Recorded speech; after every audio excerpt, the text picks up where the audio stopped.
되는 이 시간 서로의 손 마주 잡고 절대 놓지 말아요.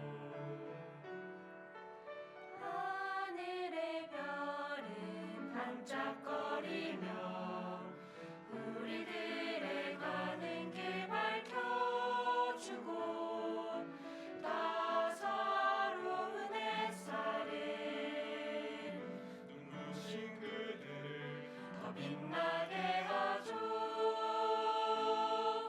사랑해요 영원토록 꿈처럼 다가온 오늘 이 시간 세상 모든 축복 안에 행복의 문 힘껏 열어봐요. 거친 파도가 우릴 향해 와도 함께 헤쳐나갈 수 있죠.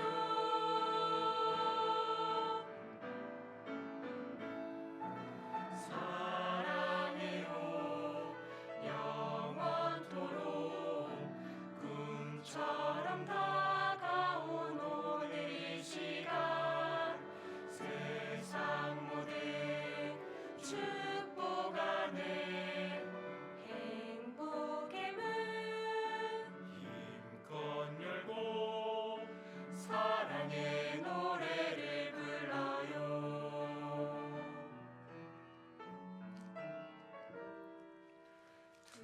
두 사람 행복하길 기도해요.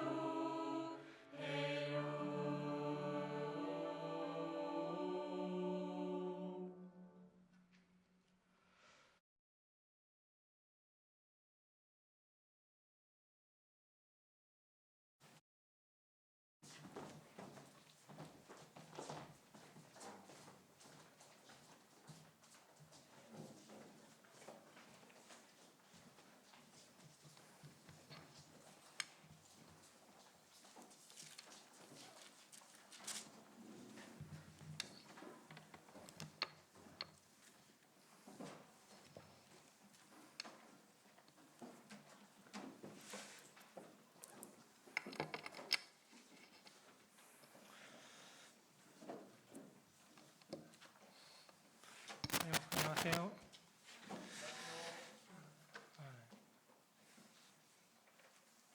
결혼식 온 줄 알았어요. 딴딴해가지고 시작할 때. 아무튼 참 그 결혼식 할 때 그 금방 피아노 반주 있잖아요. 그럼 참 언제 들어도 참 좋은 것 같아요, 그죠? 참 누가 만드는지 잘 모르겠는데 누가 만드는지 혹시 아세요? 그 반주 처음에 결혼식 그 항상 결혼식장 가면 나오는 그 반주 금방도 시작할 때 참 누가 만드는지 너무 잘 만든 것 같아요, 그죠? 그 음악 들으면 참 기분이 좋죠. 아무튼 찬양을 계속 들으면 좋을 텐데 잠깐 우리 먼저 기도하고 말씀드리겠습니다. 네, 하나님 아버지 감사합니다.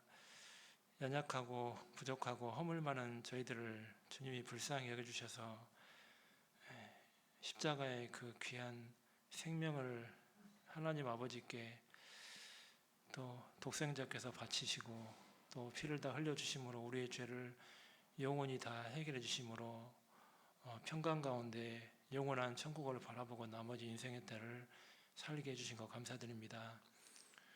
더욱더 주님 앞에 그 사랑과 은혜를 기억하면서 항상 주님의 은혜를 발판 삼아 나머지 생에도 주님의 은혜에 보답하며 살 수 있도록 도와주시옵소서.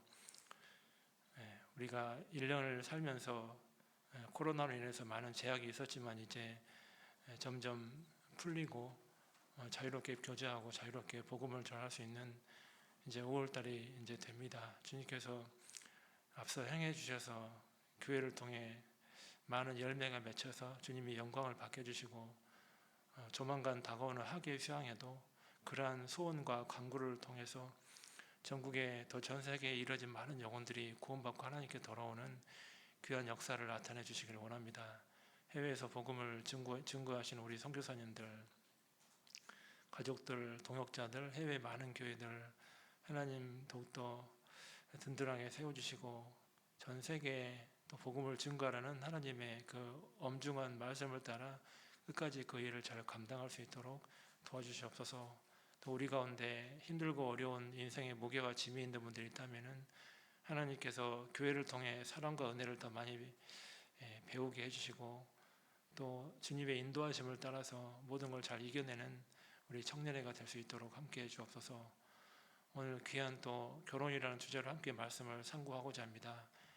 부족한 입술이지만 주님께서 사용해 주셔서 우리의 마음을 성령의 감동으로 이끌어 주시고 의미를 정확히 아는 가운데 주님께 귀한 평생의 배필을 잘 만날 수 있도록 함께 해 주옵소서. 오늘 모든 시정도 주님께 부탁을 드립니다. 우리를 사랑하시는 예수님의 이름으로 기도드립니다. 아멘. 시작하는 말씀으로 창세기 2장 18절을 먼저 보시겠습니다. 창세기 2장 18절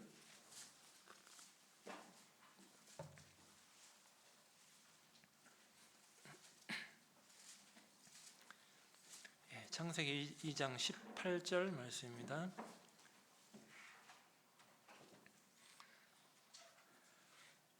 여호와 하나님이 가라사대 사람의 독처하는 것이 좋지 못하니 내가 그를 위하여 돕는 배필을 지으리라 하시니라.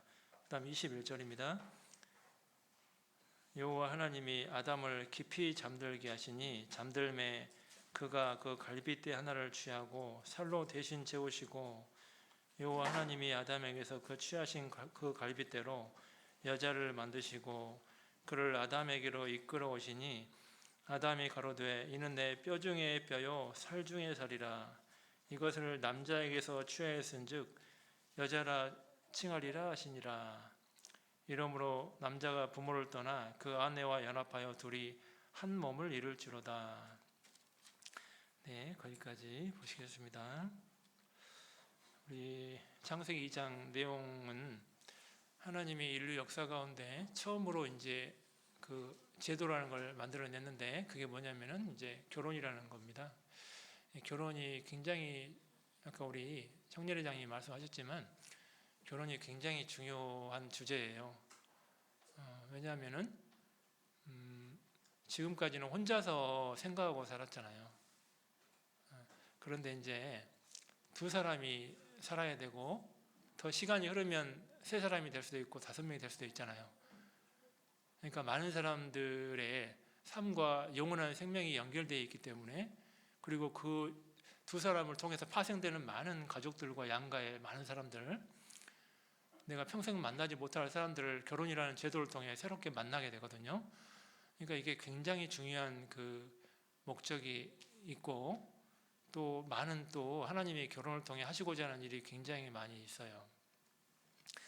우리는 그냥 교회에서 결혼하니까 뭐 그냥 하나보다 이렇게 생각할 수 있지만은 사실 이거 성경적으로 결혼이라는 의미를 자세히 우리가 배우다 보면은 굉장히 중요한 의미와 목적이 들어 있거든요. 오늘 시간이 이제 될 때까지 한번 이렇게 말씀을 좀 곁들여서 말씀과 병행해서 결혼이라는 의미를 좀 생각해 보려고 하는데 이제 결혼의 목적이 무엇인지를 제가 한 4가지 정도 말씀드리고 그 다음에 이제 형제와 자매가 해야 할 결혼 배우자로서 서로 그 역할이 있는데 자 그것도 한 9가지 형제 9가지 자매 한 8가지 다 할 수 있을지 모르겠어요. 아무튼 그리고 마지막에는 이제 두 사람이 갖춰야 할 그 기본 인격에 대해서 거기까지 갈 수 있으려나? 아무튼 거기까지 갈 수 있으면 좋을 텐데 아무튼 계획은 그래요. 계획대로 항상 된 적은 없지만 그래서 거기까지 갈 수 있으면 너무 좋을 텐데 그래서 그 제가 말씀드리려고 하는 것은 이제 그 형제님과 자매님의 그 신앙 결혼 어떤 서로 상호간의 배우자로서 이제 어떤 인격과 어떤 성품을 갖춰야 될지 하나님 앞에 어떤 형제와 자매가 되어야 될지 성경에 나와 있는데 이제 그것을 갖추려고 노력하면 좋겠다는 의미로 하는 것이지 그것이 갖춰지지 않으면 결혼을 못한다 이제 그런 의미는 아닙니다. 이해하시겠죠? 왜냐하면 제가 걱정이 돼서 그래요. 이렇게 말씀하고 나면 어떤 분은 목사님 저는 결혼 못하죠? 그러는 거예요. 말씀하고 내려가는데 누가 그냥 그 말씀대로 자기가 못 산다는 거잖아요. 그러니까 근데 그런 의미로 말씀드리는 건 아니고 하나님이 그러한 형제와 자매가 되기를 원한다는 걸 말씀드리는 것이지 현재 내가 그렇게 안 된다고 해서 나는 무조건 뭐 결혼 못한다 이렇게 생각을 하면 안 된다를 이야기하고 싶어서 말씀드리는 겁니다. 이해되시죠? 그러나 그렇게 되려고 노력은 해야겠죠. 하나님이 그런 사람을 기뻐하시니까 아무튼 그런 의미를 좀 아시면 좋겠어요. 자, 그러면 이제 결혼에 좀 이 본문을 조금 잠깐 말씀드리고 결혼의 목적을 좀 말씀드리려고 하는데 이 보면은 그 18절에 사람의 독처하는 것이 좋지 못하는 이 사람은 아담을 이야기하죠. 최초에는 아담 한 명밖에 존재하지 않았죠. 그런데 아담이 이렇게 독처하는 것이 하나님이 보실 때 아담이 자기를 볼 때가 아닙니다. 누가 볼 때예요? 하나님이 볼 때 그렇다는 거예요. 하나님이 보실 때 아담이 자기를 볼 때 외롭다고 성경에 안 나와 있어요. 하나님이 보실 때 그렇다는 거예요. 하나님이 보실 때 좋지 않게 보이는 거예요. 그래서 아담을 도울 수 있는 배필을 이렇게 내가 만들어줘야겠다 생각을 한 겁니다. 그래서 남자에게서 취한 즉 여자라고 이렇게 했잖아요. 그래서 이쉬라고 히브리어로는 여자를 남자에게서 나왔다 이런 의미인데 뭐뭐로부터 나왔다 이런 의미인데요. 히브리어로. 그래서 그런 의미가 이제 여자라는 의미인데 이제 근데 이 여자를 창조하실 때 아담을 잠들게 해서 갈빗대를 하나 취해서 이렇게 만들었잖아요. 그러니까 이 의미를 조금 아셔야 됩니다. 이 의미가 뭐냐면은 아담이 잠들었잖아요. 아담은 하나님의 예표를 이야기합니다. 성경에서 한편으로는 죄인의 대표이긴 하지만 한편으로는 하나님을 상징하기도 해요. 남자의 형상은 하나님이잖아요. 고린도전서에 나와 있잖아요. 그래서 그런 하나님을 예표하기도 해요. 그래서 독생자가 하나님이잖아요. 그분이 잠들었다는 게 뭘까요? 예수님이 나사로가 죽었을 때 제자들은 죽었다고 했는데 예수님은 죽었다고 안 했죠? 잔다고 했죠. 잔다고 했어요. 그래서 그러니까 예수님은요. 이렇게 예수님이 십자가에 죽으셔서 피를 흘려 주셔야 우리가 구원을 받잖아요. 하와는 다른 말로 생명이라는 뜻이에요. 그 나눠주에 보면 하와 밑에 보면 나와 있어요. 3장에 보면은 하와 나눠주에 보면 생명이라고 나와 있어요. 생명. 왜냐하면 생명이 누구로부터 나왔어요? 보니까 아담으로부터 나왔죠. 근데 아담이 잠들어야 나오는 거죠. 잠든 것은 죽는 걸 이야기하는 거니까 예수님이 십자가에 죽으셔서 피를 흘리셔야만 우리가 생명을 얻게 된다. 그걸 이야기하는 거예요. 이해되시죠? 무슨 말인지? 그러니까 이 여자를 만들 때 하나님은 사랑의 그 짝 배필로 창조하셨는데 이걸 통해 하나님 우리한테 알려주시고자 하는 게 굉장히 많아요. 이게 의미가 굉장히 중요한 의미가 들어있어요. 왜냐하면 이 남자와 여자의 이 결혼을 통해서 하나님은 그리스도와 교회를 설명하려고 그게 비밀이에요. 비밀이라고 돼 있잖아요. 비밀 성경에 비밀입니다. 이게 굉장히 중요한 거예요. 얼마나 중요한지는 이제 배우면 알아요. 굉장히 중요해요. 이게 그래서 근데 세상 사람들은 그걸 몰라요. 비밀이기 때문에. 그러니까 뭐 쉽게 만났다가 쉽게 헤어져 버리죠. 뭐 수틀리면 헤어지고 또 뭐 새로 만났다가 뭐 재혼했다가 또 뭐 마음에 안 맞으면 헤어졌다가 또 재혼했다가 또 마음에 안 헤어. 세상은 완전히 뭐 이거는 뭐 쉽게 만나고 쉽게 헤어지고 막 결혼이 의미가 비밀이니까 못 깨달으니까 세상 사람들은 의미를 모르니까 그렇게 쉽게 생각하는 건데 결혼은 그렇게 쉽게 생각할 수 있는 그 제도가 아닙니다. 굉장히 이게 중요한 제도지. 이제 우리가 이제 좀 이따 배우면 알겠지만 생명과 연관이 되어 있기 때문에 그래요. 굉장히 중요한 거예요. 그래서 이 결혼이라는 것은 너무나도 중요한 겁니다. 이 결혼이 생명과 연관되기 때문에 그래요. 그래서 하나님이 근데 거기 내 뼈 중에 뼈요 살 중에 살라고 돼 있죠. 아담이 이렇게 봤죠. 아담이 아담이 내 살 중에 살이요 뼈 중에 뼈요 이렇게 봤어요. 아담은 그리스도를 상징하는 거니까 그리스도가 교회를 그렇게 봅니다. 내 살 중에 살이요 뼈 중에 뼈요 최고로 중요한 존재로 본단 말이에요. 그리스도가 교회를. 그리고 교회만 그렇게 보는 게 아닙니다. 우리 개인 구원받는 우리 개인도 그리스도의 신부잖아요. 교회만 신부가 아니고 개인도. 그러니까 우리 개인도 그렇게 봐요. 이 뼈 중에 뼈요 살 중에 살로 본단 말이에요. 이 결혼을 통해서. 그러니까 이 결혼의 의미를 아는 사람은 함부로 살면 안 되는 거예요. 결혼한 사람들은.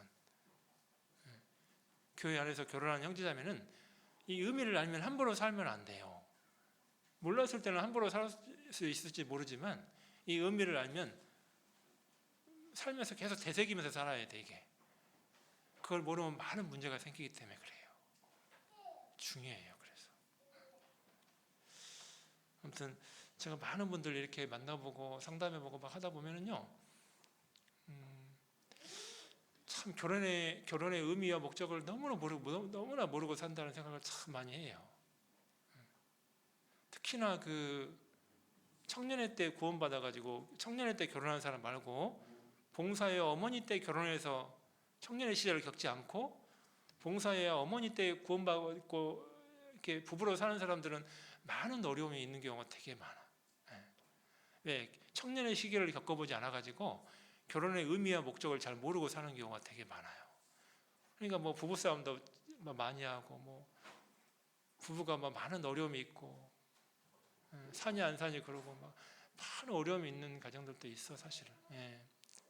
그러니까 그 청년의 시기에 정말 그 순수한 마음으로 결혼을 의미를 배워본 적이 없으니까 장성해서 나이가 40대, 50대, 60대 돼서 구원받은 분들은 그걸 잘 모르는 경우가 되게 많아. 그냥 교회만 그냥 나오는 거지 결혼의 의미를 잘 모르는 경우가 되게 많아요. 그리고 부부가 어떻게 대화해야 되는지도 잘 모르는 사람도 많고. 그래서 막 여러분의 부모님들도 보면 부부가 어떻게 해야 되는지 잘 모르는 분도 계셔. 나이는 드셨는데 나이는 먹었는데 부부가 어떻게 교제해야 되고 어떻게 서로 사랑해야 되고 그걸 몰라. 여전히 자기 식대로 그냥 살아. 각자가 자기 살던 성품과 인격대로 그냥 성향대로. 그러니까 가정에 어려움이 많이 생겨요. 그러니까 이게 참 중요한데 오늘은 사실 모든 결혼에 대한 의미를 다 말씀드리려고 하는 건 아니고 오늘은 결혼 전까지만 말씀드리려고 하는 겁니다.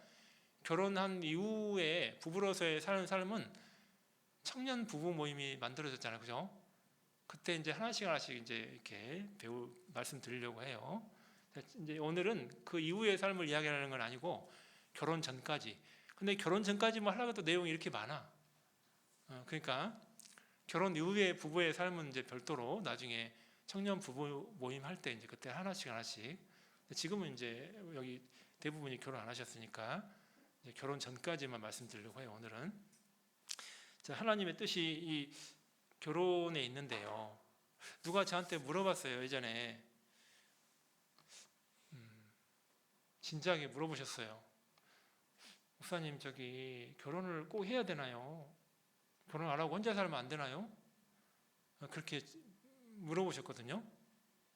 다른 교회에 있을 때 그렇게 저한테 질문하신 분이 있었어요. 한 명이 그런 게 아니고 몇 명이 그랬어요. 그래서 이제 이유는 여러 가지가 있죠. 이제 물질이 뭐가 준비가 안 돼서 너무 걱정돼가지고 그런 사람도 있고, 뭐 자기가 준비가 안 됐다는 사람도 있고, 뭐 또는 결혼이 걱정된다. 남들 사는 거 보니까 좀 자꾸 티격태격하고 뭔가 그런 게 막 보이니까 그런 고통 겪기 싫어서 결혼 안 할란다. 그런 사람도 있고, 뭐 여러 가지 이유는 있어요.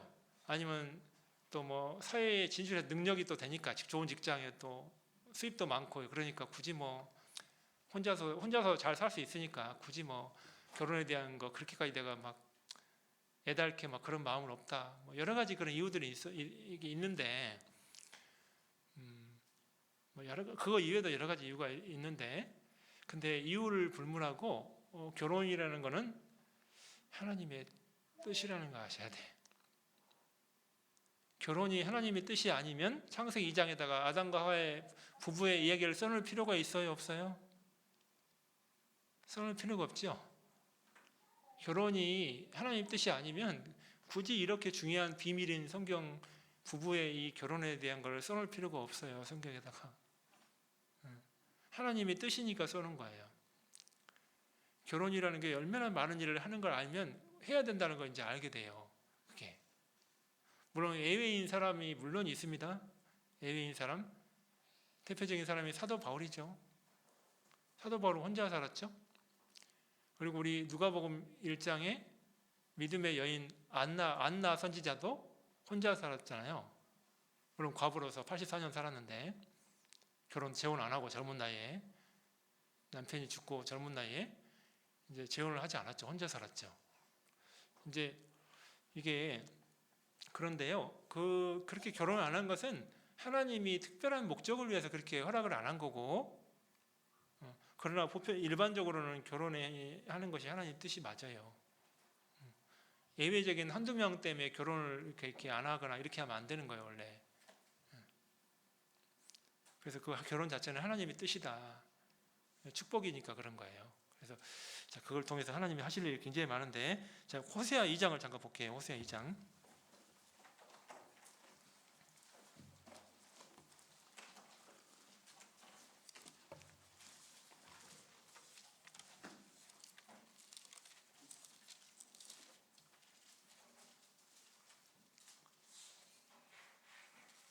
호세아 2장 19절입니다. 호세아 2장 19절. 내가 내게 장가들어 영원히 살되 의와 공변됨과 은총과 긍휼히 여김으로 내게 장가들며 진실함으로 내게 장가들리니 내가 여호와를 알리라. 여기 보니까요. 내가 네게 장가든다고 했죠. 하나님이 신랑이고 우리는 신부죠. 그리스도의 신부. 우리한테 장가든대요. 참 놀라운 말씀이죠. 장가돼서 영원히 살고 싶대요. 영원히. 하나님이 사실은 예수님이 이 땅에 오신 목적은 그리스도의 신부를 준비하러 오셨거든요. 자, 예수님이 이 땅에 오신 목적이 뭐라고요? 그리스도의 신부를 준비하러 오셨다고. 준비. 예비하러. 예비한 다음에 결혼식은 천국에서 나중에 이제 하려고. 혼인잔치는 천국에서 나중에 해요. 계시록 19장에 보면은, 그죠? 신부를 준비하러 온 거예요. 준비. 마리아와 요셉처럼. 그것도 모형이에요. 모형. 결혼의 모형. 그리스도의 우리에 향한 모형. 그냥 약혼만 해놓고 둘이 같이 살진 않았죠. 근데 약혼할 때 이미 부부죠. 맞죠? 요셉과 마리아가. 그렇죠? 약혼했는데 같이 살지도 않는데 이미 부부예요. 일정한 시간 동안 지나면 이제 나중에 한 집에 같이 사는데 처음에는 그냥 부부예요. 약혼밖에 안 했는데 하나님 우리가 약혼하는 게 바로 구원받는 거잖아요. 그래서 신부를 준비하는 게 그게 모형이거든요. 그래서 여기 보면 내가 내게 장가들어 영원히 살되 의와 공변됨과 은총과. 근데 장가드는데 도구가 뭐냐? 거기 뒤에 나와 있죠? 영원히 살고 싶은데 여러분 하나님 우리한테 장가들어서 영원히 살고 싶은데 죄인하고는 그렇게 살아요? 못 살아요? 죄인하고는 그렇게 못 살아요. 거룩하신 분은 죄인하고 그렇게 못 살아. 영원히. 신랑 신부로 영원히 죄인과는 못 살아.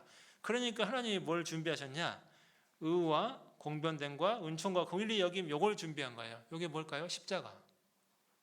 여기 십자가예요. 의와 공변됨과 은총과 긍휼히, 여기 십자가. 의와 공변됨은 공의, 은총과 긍휼히 여기는 것은 사랑. 십자가를 통해 공의와 사랑이 나타나죠. 이게 의와 공변됨과 긍휼히 여김과 이게 보면 십자가의 공의와 사랑을 이야기하는 거예요.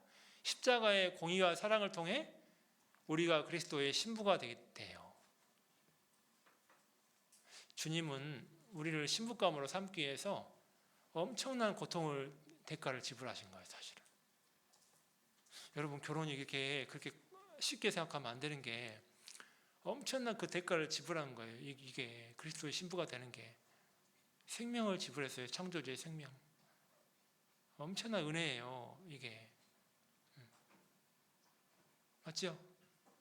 그리고 신부감이 될 순간부터 모든 것을 다 상속받아야 안 받아요? 구원받고 끝나는 게 아니죠. 천국의 모든 상속을 다 받는 거예요. 상속자가 되는 거예요. 그때부터. 남편이 왕이요. 그 황후가 되면 다 누려요, 안 누려요? 황후는 다 누리잖아요. 주님이 만왕의 왕이에요. 우리는 황후가 되는 거잖아요. 모든 걸 다 누리는 거예요. 예, 왕하고 결혼해가지고 아무것도 없는 비천한 사람인데 왕하고 결혼해가지고 모든 걸 다 누리는 어마어마한 은혜를 누리게 되는 사람들이에요. 구원받는 사람이. 맞지요? 천국의 영원한 상속자가 됐잖아요.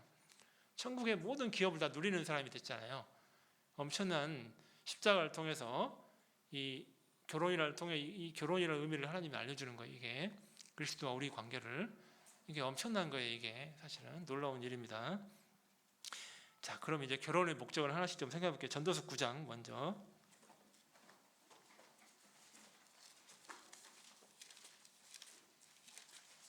전도서 9장 9절을 보시겠습니다. 전도서 9장 9절.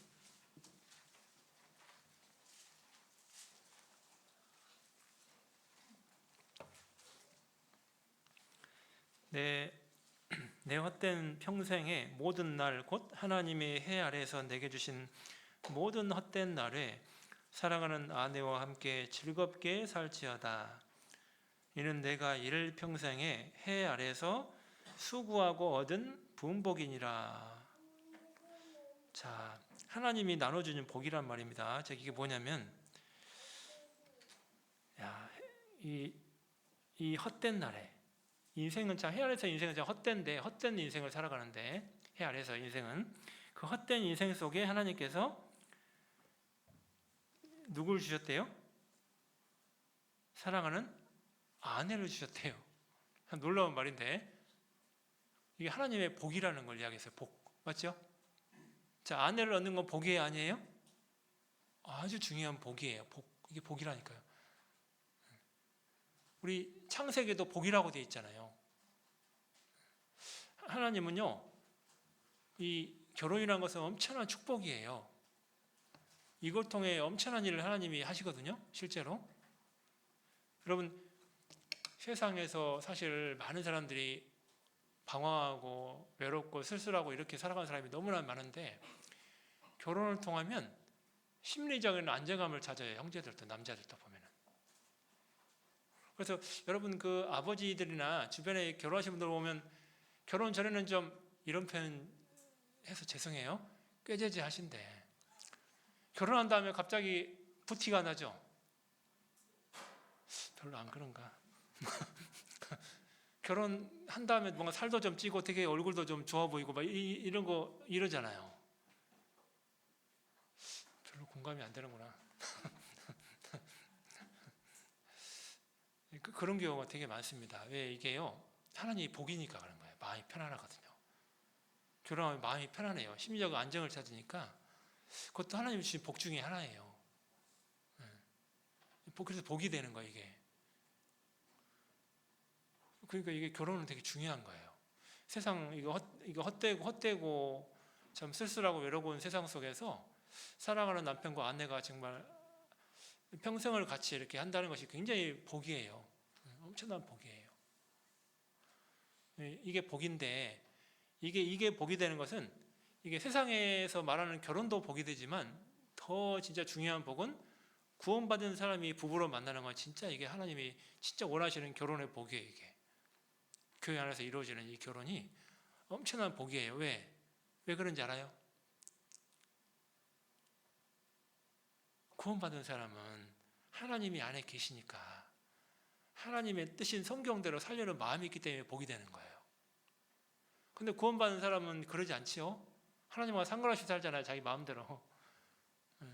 그러니까 맨날 막 사는데 맨날 엄청 어려움이 많잖아요. 부부로 살면서 맨날 싸우고 막 그런 경우 너무 많죠.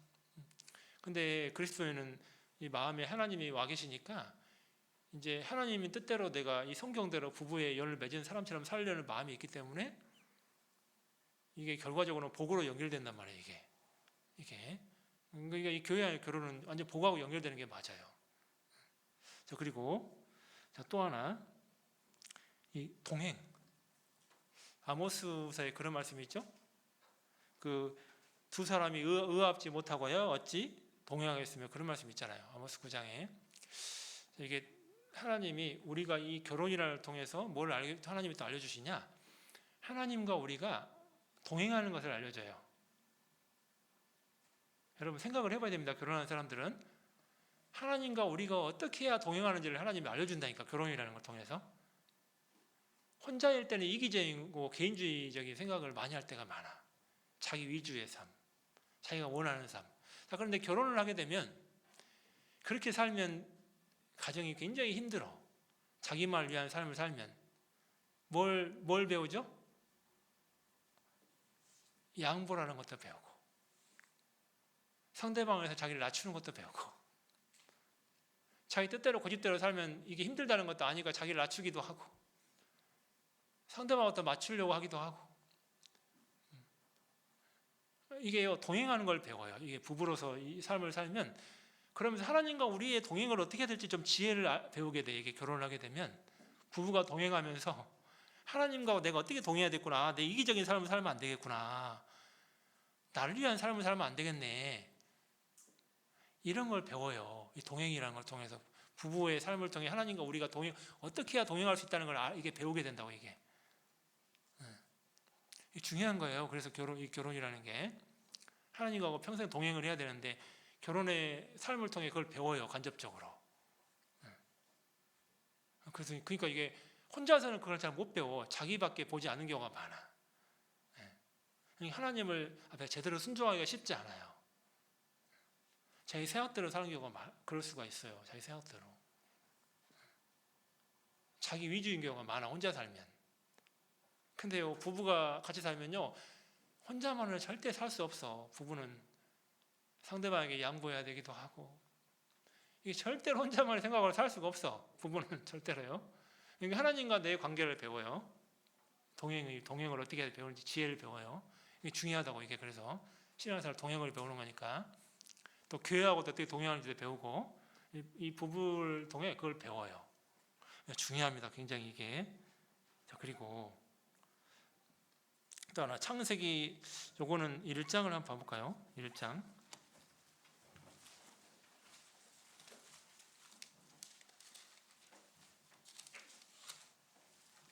28절. 창세기 1장 28절입니다. 하나님이 그들에게 복을 주시며 그들에게 이르시되, 하나님이 그들에게 뭘 준다고요? 복을 준다겠죠. 그러니까 여러분, 결혼이 복이 되는 거예요. 그에게라고 안 돼 있고 그들에게 돼 있죠. 그들에게. 아담과 하와가 부부인 사람한테 지금 하는 얘기예요. 그들에게. 자, 그들에게 복을 주시며 그들에게 이르시되, 생육하고 번성하여 땅에 충만하라. 땅을 정복하라. 바다의 고기와 공중의 새와 땅에 움직이는 모든 생물을 다스리라 하시니라. 참 놀라운 말씀이 기록되어 있는데, 하나님은 결혼을 통해 복을 받기를 원해요. 복. 자, 근데 첫 번째 복이 뭐냐? 생육하고 번성하고 땅을 충만하는 게 첫 번째 복이에요. 자, 생육하고 번성하고 땅을 충만하는 게 첫 번째 복이에요. 여러분, 요한복음 13장 34절 35절 보면, 내가 새 계명을 너희에게 주노니 서로 사랑하라, 그 말씀 있죠. 내가 너희를 사랑한 것 같이 너희도 서로 사랑하라 그랬죠. 그 말씀 있잖아요. 그게 아주 중요한 일생일대의 계명인데, 하나님이 주신 계명, 새 계명. 자, 그 계명이 굉장히 중요한 계명이에요. 자, 왜 그러냐면, 여러분, 부부가 결혼해서 서로 사랑하면 애가 태어나죠. 여러분, 이거는 하나님이 뭘 설명하냐? 교회에서 형제자매 간에 서로 사랑하면, 우리가 주님을 사랑하면 뭐가 태어나요? 새 생명이 태어나요. 구원받은 사람이. 그걸 알려주려고 결혼을 통해서 하나님이. 서로 살아가면 너희가 내 제자인 줄 알리라. 구원받은 생명이 태어나게 돼요. 중요하다니까, 이게요. 복하고 연결되는 거예요, 이게. 그리고 또 뭐가 연결되냐? 여러분 결혼하면 자녀가 태어나죠. 자녀가 태어나면 왜 복이 되는지 알아요? 그리스도의 가정의 자녀는 구원을 받잖아요. 그리스도인의 가정의 자녀로 태어나면 구원을 받잖아, 구원을. 그러니까 부모가 복을 받는 거예요. 전도를 하잖아요. 전도를 자기 자녀를 어릴 때부터 교회 학교 다니게 해서 구원받게 하잖아요. 이게 복을 받아요. 그래서 결혼하면 있잖아요. 아주 큰 복을 받아요. 구원받는 사람 한 명 태어나는 거잖아요. 한 명 얘가 태어나면 한 명 구원받으면 그것도 복인데 또 한 명 더 태어나면 두 명이 구원을 받잖아요. 구원받은 그리스도인의 가정에 태어나가지고. 놀라운 일이죠. 어떤 사람은 평생 한 명도 전도 못하는 사람도 있잖아요. 혼자 살면서 한 명도 평생 전도 못하는 사람도 있어요. 제대로 구원받아서 제대로 교회 가운데 세워지게 한 명도 제대로 없는 사람도 많다고. 교회 안에 많은 사람 전도하는 사람도 있지만, 근데 자기가 결혼해서 자녀가 나오면 두 명은 내가 딱 구원 확실히 받게 할 수 있잖아. 전도해가지고. 그죠? 놀라운 거 아니에요? 3명 남으면 3명 전도할 수 있잖아요. 한 5명쯤 나오면 좋을 텐데. 아무튼 5명 전도할 수 있잖아요. 그죠? 그죠? 저는 꿈을 이루지 못했어요. 여러분 결혼하면 나중에 자녀를 많이 출산해서 많이 전도하면 좋잖아요. 그죠? 하나님 앞에 가면 큰 축복이 돼. 그죠? 중요한, 그것도 큰 복이 된다니까, 이게. 그리고 또 놀라운 거. 이 자녀를, 생명이 태어난 자녀를 잘 키우면 어떻게 될까요? 잘 키우면.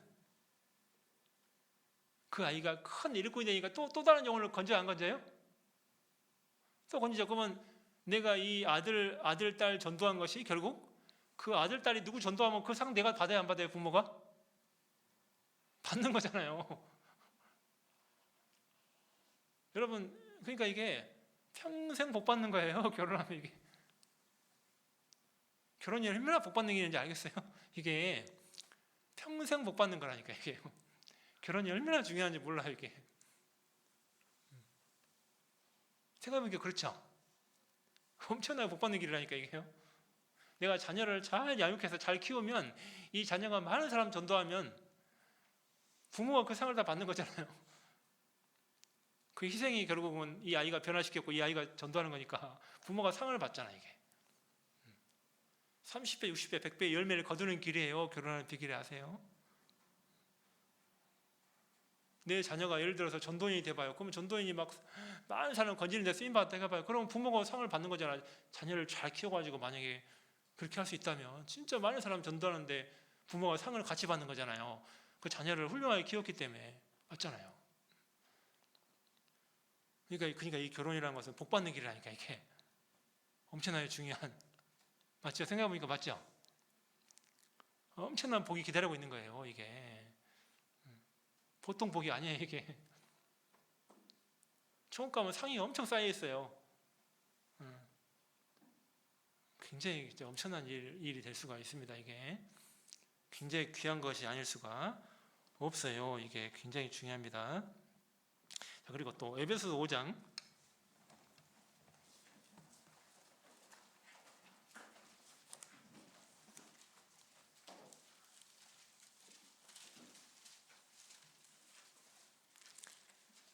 에베소서 5장 31절 32절입니다.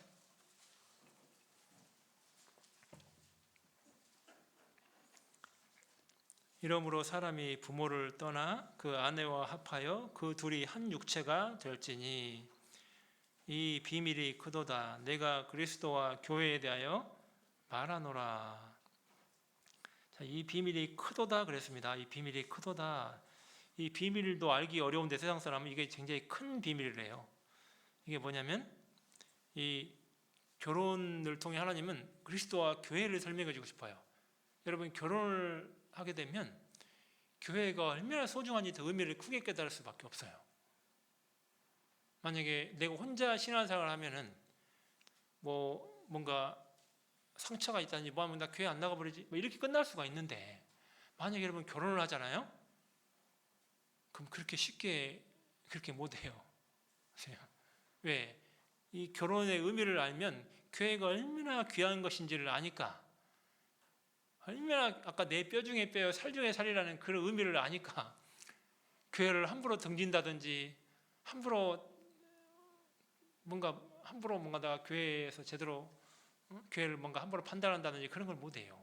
교회가 너무 귀한지를 알면, 교련의 의미를 알면, 이게 가정의 교회를 통해, 가정교회의 작은 가정교회를 통해 교회, 이제 우리 여기 많은 성도들이 모이는 교회의 의미를 더 깨달아요. 살면서 중요해요. 그래서 이제 그건 결혼 이후의 삶을 이제 나중에 또 말씀드릴 건데, 아무튼 그 엄청난 이 결혼이 이런 여러 가지 하나님이 이 목적을, 의미와 목적을 알게 해주려고 결혼을 이렇게 허락하신 거예요. 교회 안에서 하나님 뜻이죠. 그러니까 이런 기본 목적 4가지를 하나님이 알려주려고 이 결혼을 허락하셨어요. 교회 가운데. 자, 그리고 이제는 좀 창세기를 통해서 형제님들이 좀 이렇게 갖춰야 할 하나님 앞에 이렇게 덕목에 대해 좀 배워볼게요. 신앙에 대해서. 창세기 24장을 좀 배워보겠습니다. 창세기 24장. 성경에서 이삭과 리브가가 가장 좋은 결혼의 모형이에요. 성경 전체를 통틀어서 이삭과 리브가가 가장 좋은 결혼의 모형이에요. 두 사람의 만남이 결혼 전까지, 결혼 후가 아니고 결혼 전까지. 결혼 후는 잘 못 살았어요.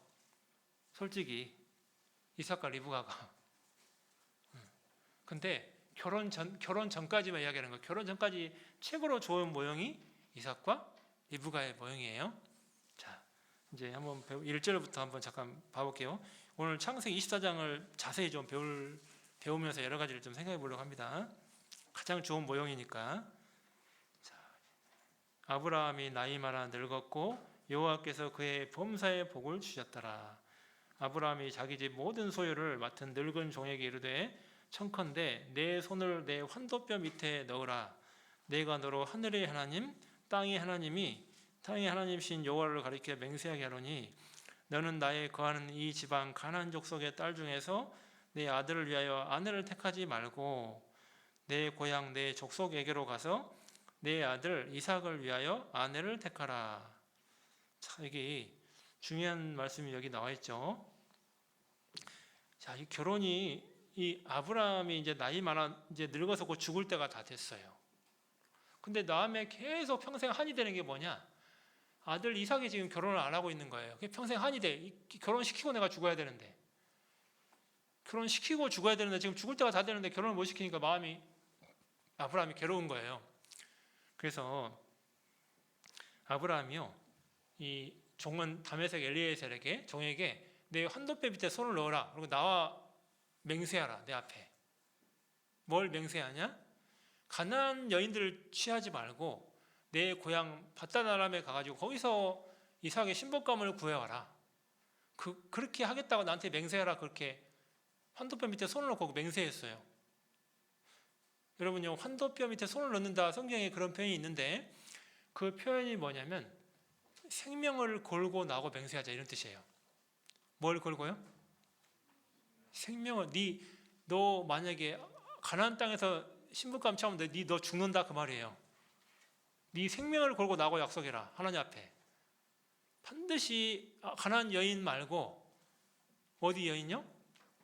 내 고향 친척, 거기 여인을 구해와라. 그거 나하고 생명을 걸어라, 그거예요.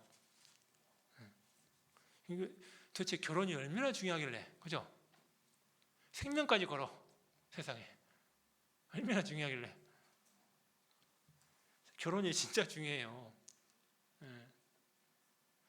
여러분, 특히나 여기 이제 이따 또 자세히 말씀드리겠지만, 이 생명이 걸 만큼 왜 이렇게 결혼에 대해 이야기했냐면, 여러분 만약에 결혼을, 정상적인 교회 가운데 결혼을 하면 그 가정을 통해 하나님이 엄청난 일을 해요. 이 결혼을 통해서 엄청난 일을 많이 해요. 이 결혼을 통해.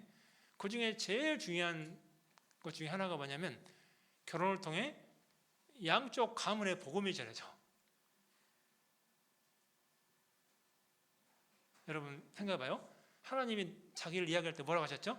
나는 아브라함의 하나님이요 이삭의 하나님이요 야곱의 하나님이로라 그렇게 말씀하셨죠.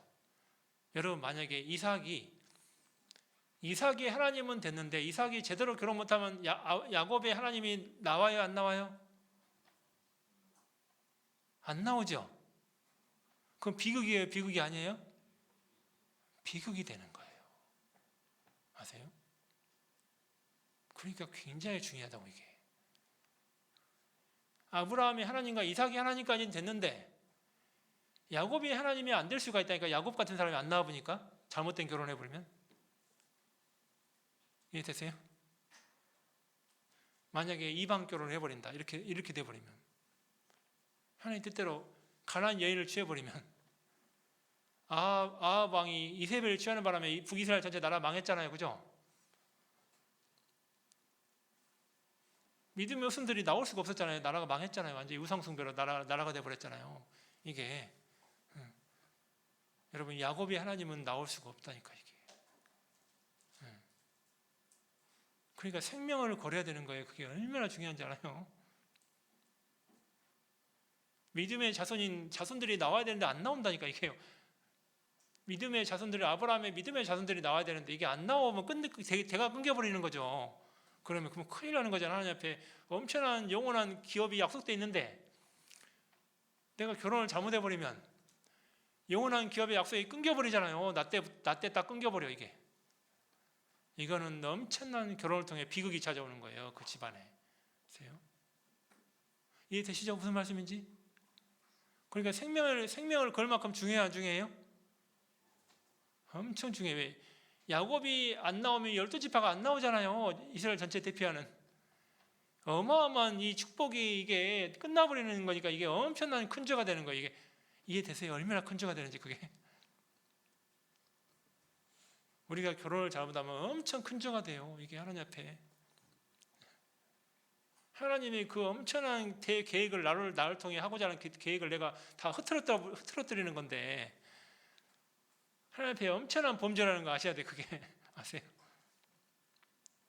정상적인 믿음의 두 사람이 결혼을 해가지고 믿음의 자녀를 낳으면 믿음의 자녀가 잘 성장해서 또 다른 믿음의 자녀를 또 낳고 그 믿음의 자녀를 또 낳고 기업이 계속 이어지는데 내가 잘못된 결혼을 해버리면 믿음의 자녀가 안 태어나잖아요. 이게 그럼 하나님의 영원한 기업의 약속이 끝나버린다니까. 이게 엄청난 죄라니까 하나님 보실 때 이게.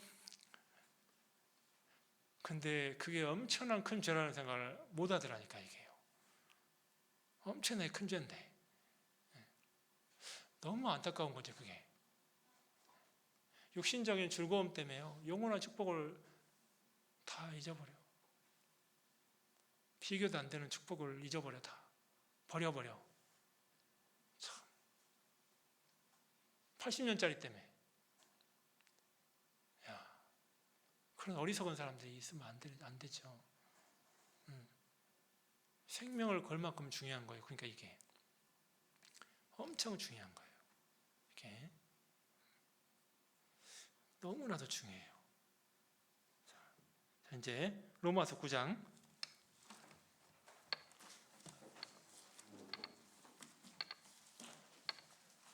로마서 9장 7절입니다.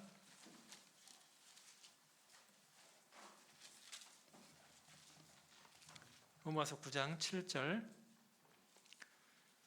또한 아브라함의 씨가 다 그 자녀가 아니라 오직 이삭으로부터 난 자라야 내 씨라 칭하리라 하셨으니 곧 육신의 자녀가 하나님의 자녀가 아니라 오직 약속의 자녀가 씨로 여기심을 받느니라.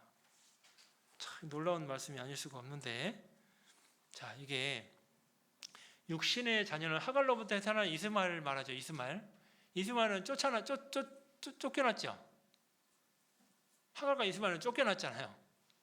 하나님의 기업에서 여러분 쫓겨나요. 받을 수가 없어요. 기업을.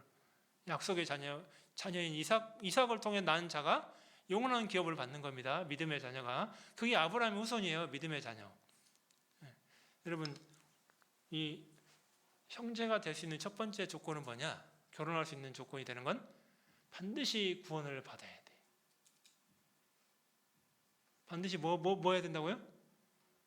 반드시 구원을 받아야 돼요. 형제가 될 결혼할 그 대상이 되는 형제는 반드시 구원을 받았어야 돼요. 그래서 제가 결혼 소개할 때는 꼭 구원 얘기를 물어봐요. 소개하기 전에. 간단하게 구원 관계도 시킬 때도 있고. 왜? 구원을 안 받으면 결혼할 수가 없어. 우리 교회는. 그럼 교회가 하나님께 죄를 짓는 거예요. 구원 안 받는 사람을 결혼시키면 교회가 하나님께 범죄를 하는 거예요. 그럴 수 없잖아요. 그래서요, 이 결혼할 그 배우자인 형제는 반드시 구원을 받아야 된다. 자, 여기서 오해하면 안 되는 게 한 가지 있어요. 어떤 분들은 이걸 갖다가 이용하는 사람이 있어. 제가 만난 적이 있어서 이야기하는 거예요. 이걸 이용하는 사람이 있어. 목사님, 남친하고 사귀어서 결혼한 다음에 전도하면 되잖아요.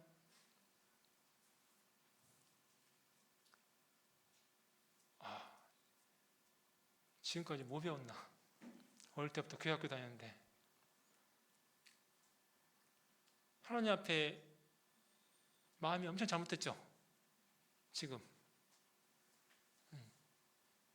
자기 마음대로 전도해요? 자기가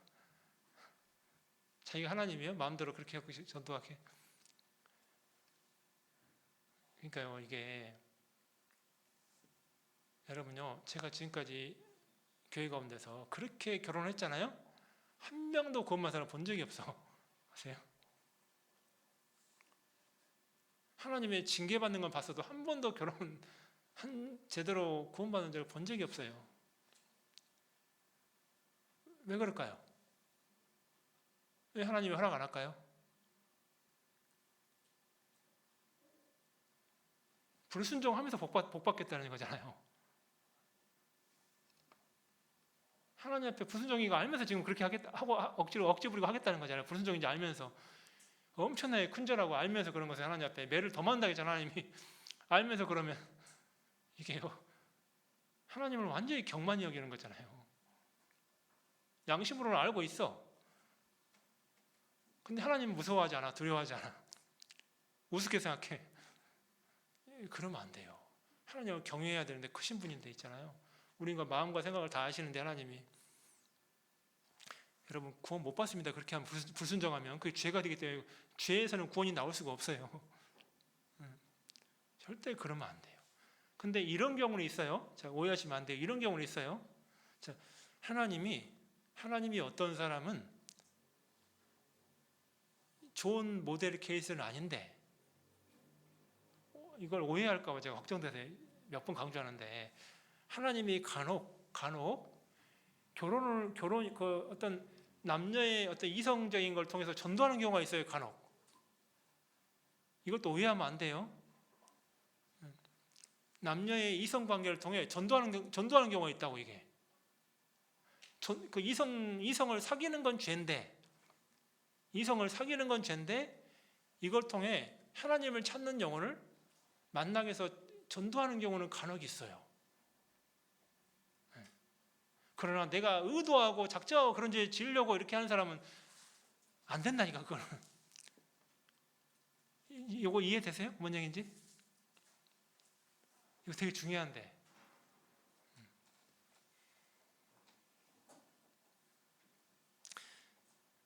이 하나님은 찾는 사람을 구원해 주시기 때문에 때로는요, 이 찾는 사람을 직장 동료로도 만나게 하고 여러 가지 이렇게 만나게 하시는데, 그리스도인을 만나게 하는데 간혹 하나님이 찾는 영혼을 이성적인 만남을 통해 전도하게 하는 경우도 간혹 있어요. 하나님이 그렇게밖에 할 수 없으니까 또 그렇게 하는 거예요. 그런 경우는 그 영혼이 찾을 때는 그렇게 해요. 간혹 있어요. 간혹 이런 경우는. 근데 이걸 악용하면 안 되겠죠. 공부하는 사람이. 하나님 양심을 다 아니까. 그걸 악용하면 하나님이 이제 큰 심판을 받아요. 하나님한테. 그러니까 그거는 우리가 알죠. 잘 양심이 있으니까. 자, 그래서 반드시 구원받는 사람이 결혼할 배우자가 되는 거다. 그거를 꼭 생각하고 이렇게 하면 좋겠고, 두 번째는 창세기 26장 지금 다 이삭 얘기하고 있죠? 창세기 26장 19절입니다. 두 번째, 형제님 두 번째 인격.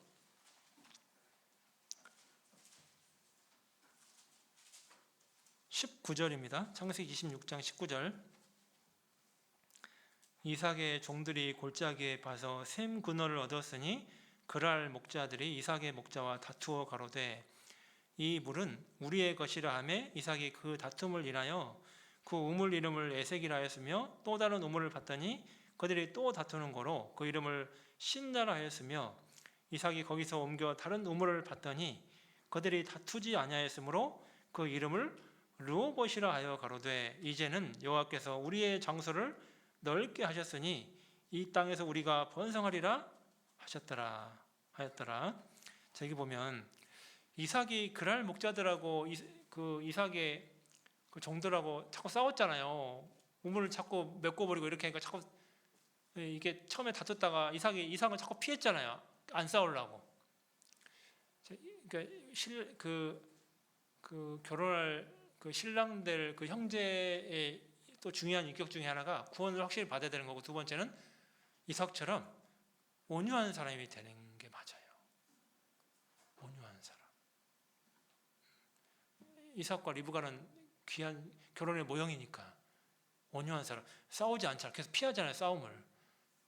여러분 이것도 중요해요. 되게 형제는 온유하고 인자한 사람이 되게 좋아. 아버지는 하나님 아버지가 인자하고 온유하잖아요. 그래서 가정의 가장인 형제는 인자하고 온유해야 돼. 형제가 인자하고 온유하지 않으면 가정에 많은 어려움이 생겨. 형제가 뭐 걸핏하면 막 화내고 짜증내고 막 이러면 가정이 힘들어져. 어려워지고. 아내가 조금 뭐 실수한다고 막 뭐라고 해버리고 막 아내 말 들어주지도 않고 막 자기 입장만 이야기하고 막 교제 대상이 아니라 완전히 이거는 막 밑에 사람 뭐 종 취급하고 막 이러면 안 돼. 그건 온유한 사람이 아니에요. 그래서 뭐 나중에 이제 결혼 이후에 또 말씀드리겠지만 이제 이게 신앙이 잘못된 사람은 이렇게 생각해요. 질서상 형제가 위야. 아내는 밑이야. 그 형제는 빵점이에요, 빵점. 성경 완전히 잘못 알고 있는 거예요. 언제 형제한테 그런 얘기 하나님이 한 적 어디 있어요? 그런 적 없어요. 하나님 이용해 먹는 거지. 완전히 아내를 내려 누르려고 그냥 완전히 잘못된 거예요. 그거는. 성경이 언제 아내를 함부로 하라고 그런 적이 어디 있어요? 네 몸과 같이 사랑하라고 했지. 언제 종처럼 함부로 하라는 말이 어디 있냐고 성경에. 그런 말 없어요. 아내에게 남편을 공경하라고 그랬지. 언제 남편한테 막 아내한테 함부로 하라고 해서 언제 막 함부로 말하고 막 함부로 화내고 막 아내를 내리 누르고 막 그냥 그런 게 어디 있어요 성경에. 그런 거 없어요. 근데 이게 잘못된 신앙을 갖게 되면 그렇게 돼. 성경에 그런 게 없는데. 그래서 아내를 사랑할 책임이 남편에게 있는 것이지 그걸 함부로 하라고 성경에 없어요. 그러니까 형제는요 아버지처럼 이렇게 인자하고 온유해야 돼요. 마음이 넓어야 돼. 자매가 조금 실수해도 좀 받아주고 이래야 돼. 막 사상건건 아내가 실수해가지고 꼬투리 잡아가지고 남자가 그냥 이러니 저러니 막 그러고 그런 빵점. 남자는 마음이 넓어야 돼. 아내는 연약한 그릇이라고 성경에 돼 있는데 연약한 그릇이니까 받아주고 보듬어주고 이해해주고 마음을 넓혀서 아내를 이해해주고 이렇게 해야 돼. 보듬어주고 그게 남자예요. 형제예요. 그런 형제가 돼야 돼. 근데 아내가 실수한 거나 꼬투리 잡고 막 뭐라고 하고 그냥 그냥 그거는 마음이 요만한 사람. 마음이 형제들만 대답해봐요. 형제는 인자하고 온유해야 된다고요? 마음이 요래야 된다고요? 마음이 인자하고 온유하고 태평양처럼 넓어야 돼. 형제는 자매가 조금 연약한 모습 드러내도 자매님들 잘 울어요. 좀 힘들면 좀 울어도 형제는 좀 담대하고 좀 대범하고 좀 이렇게 좀 받아주고 위로해주고 인자하게 해주고 좀 실수해도 괜찮다고 그게 무슨 대수냐고 이렇게 해줘야 돼. 형제는 항상 이게 이해되시죠? 그게 하나님이잖아요. 하나님이 그렇잖아요. 하나님이 도량이 높잖아요. 그러니까 그런 마음을 이렇게 남자는 가져야 돼요. 자, 그게 참 중요합니다. 그러니까 형제들은 절대 자매한테 반말하면 안 돼요. 아셨죠? 반말 안 하죠? 부부인 분들 여기 한 쌍밖에 없나? 두 쌍이. 반말 안 하시죠? 아내한테 반말하면 안 돼요? 우리 봉사에는 반말한 분들이 내가 보니까 많아. 어이 하고 막 그냥.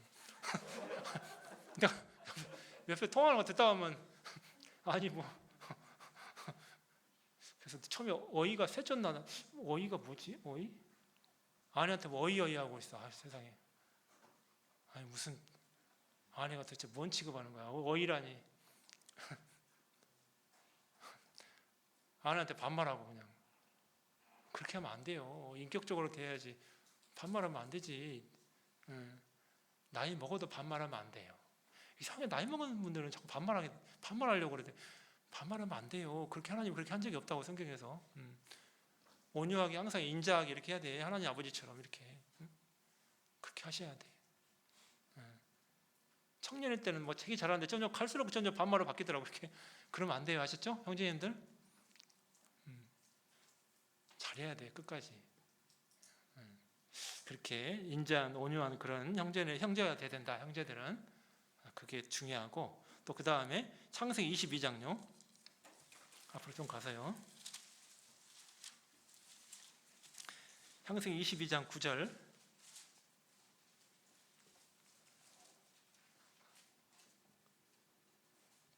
하나님이 그에게 지시하신 곳에 이른지라 이에 아브라함이 그곳에 단을 쌓고 나무를 벌려놓고 그 아들 이삭을 결박하여 단 나무 위에 놓고 손을 내밀어 칼을 잡고 그 아들을 잡으려 하더니 여호와의 사자가 하늘에서부터 그를 불러 가라사대 아브라함아 아브라함아 하시는지라 아브라함이 가라사대 내가 여기 있나이다 하매 사자가 가라사대 그 아이에게 내 손을 대지 말라. 자, 여기 보면 아브라함은 이제 이삭은 세 번째 순종의 사람이서 순종의 사람. 자, 형제들은 순종을 잘해야 돼요. 말씀에도 순종을 잘해야 되고 교회 앞에서도 순종을 잘해야 되고 하나님 앞에서도 순종을 잘해야 돼요. 그게 진짜 가장이 될 수 있는 아주 중요한 위치예요. 만약에 가장인 형제가 하나님 앞에 순종을 잘하려면 가족 전체가 흔들려야 안 흔들려 신앙이? 가족 전체가 신앙이 흔들려요.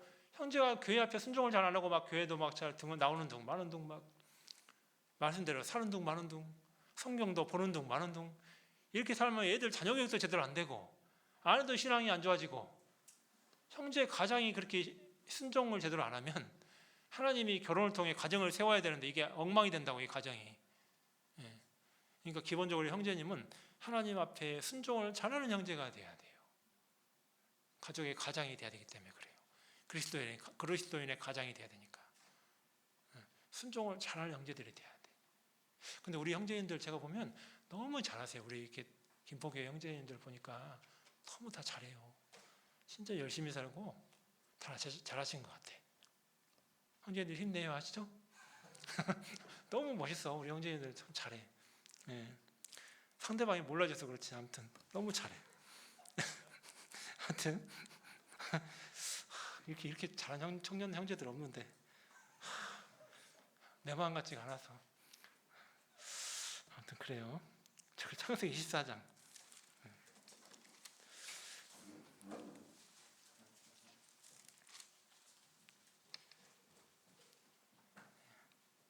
62절입니다. 창세기 24장 62절.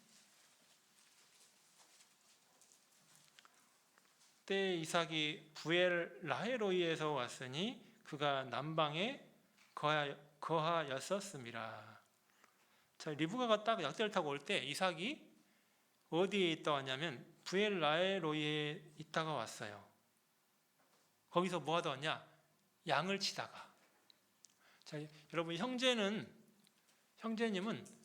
그 자기 일에 성실해야 돼요.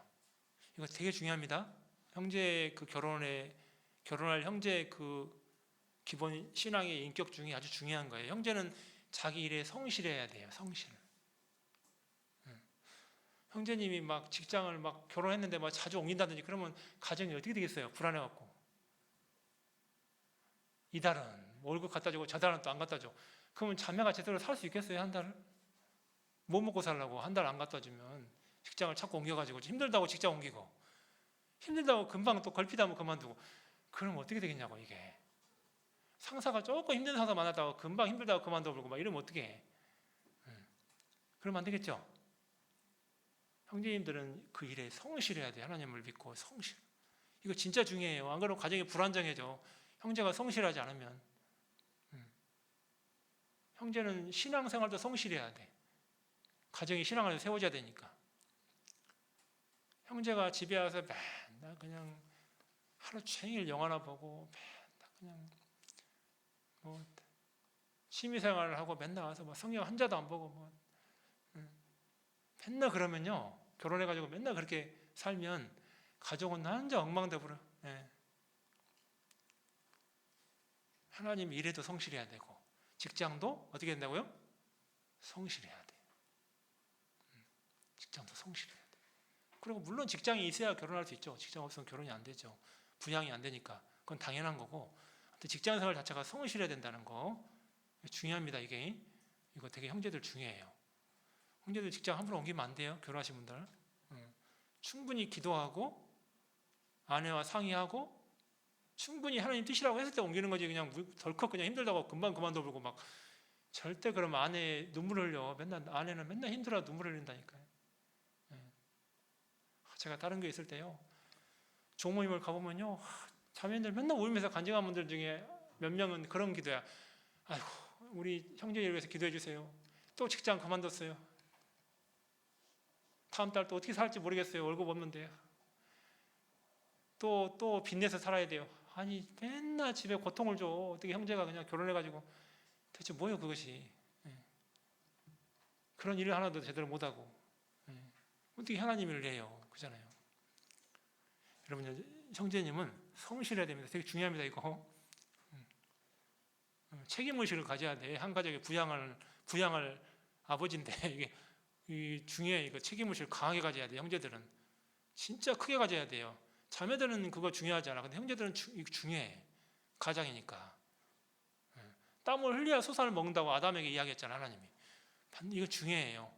성실하게 일해야 돼. 이거 진짜 중요해요. 가정이 불안정해집니다. 안 그러면. 그 다음 창세기 24장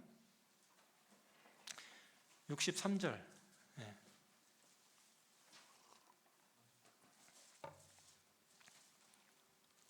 이삭이 저물 때 들에 나가 묵상하다가 눈을 들어 보매 약대들이 오더라. 또 다섯 번째 또 중요한 게 뭐냐면 이 형제님들은 하나님에 대한 묵상을 잘해야 돼요. 기도 생활, 말씀 생활을 잘해야 돼. 이 이삭이요, 이게 묵상하고 있었잖아요. 리브가 오기 전에 기도하고 있었고 막 그랬을 거예요. 이삭이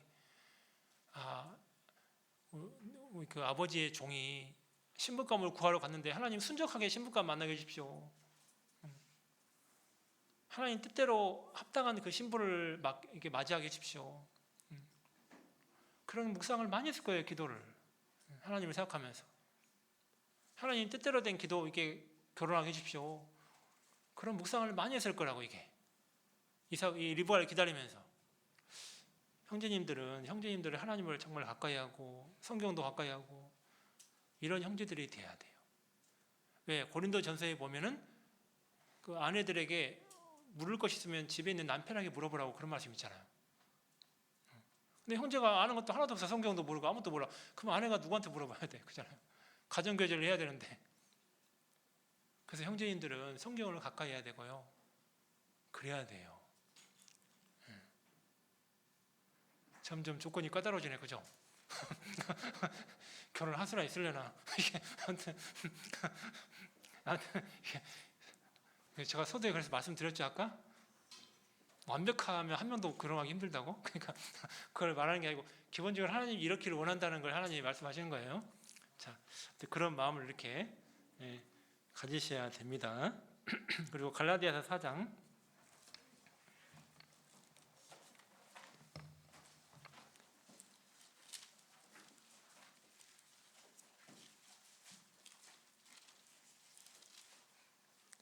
갈라디아 4장 28절.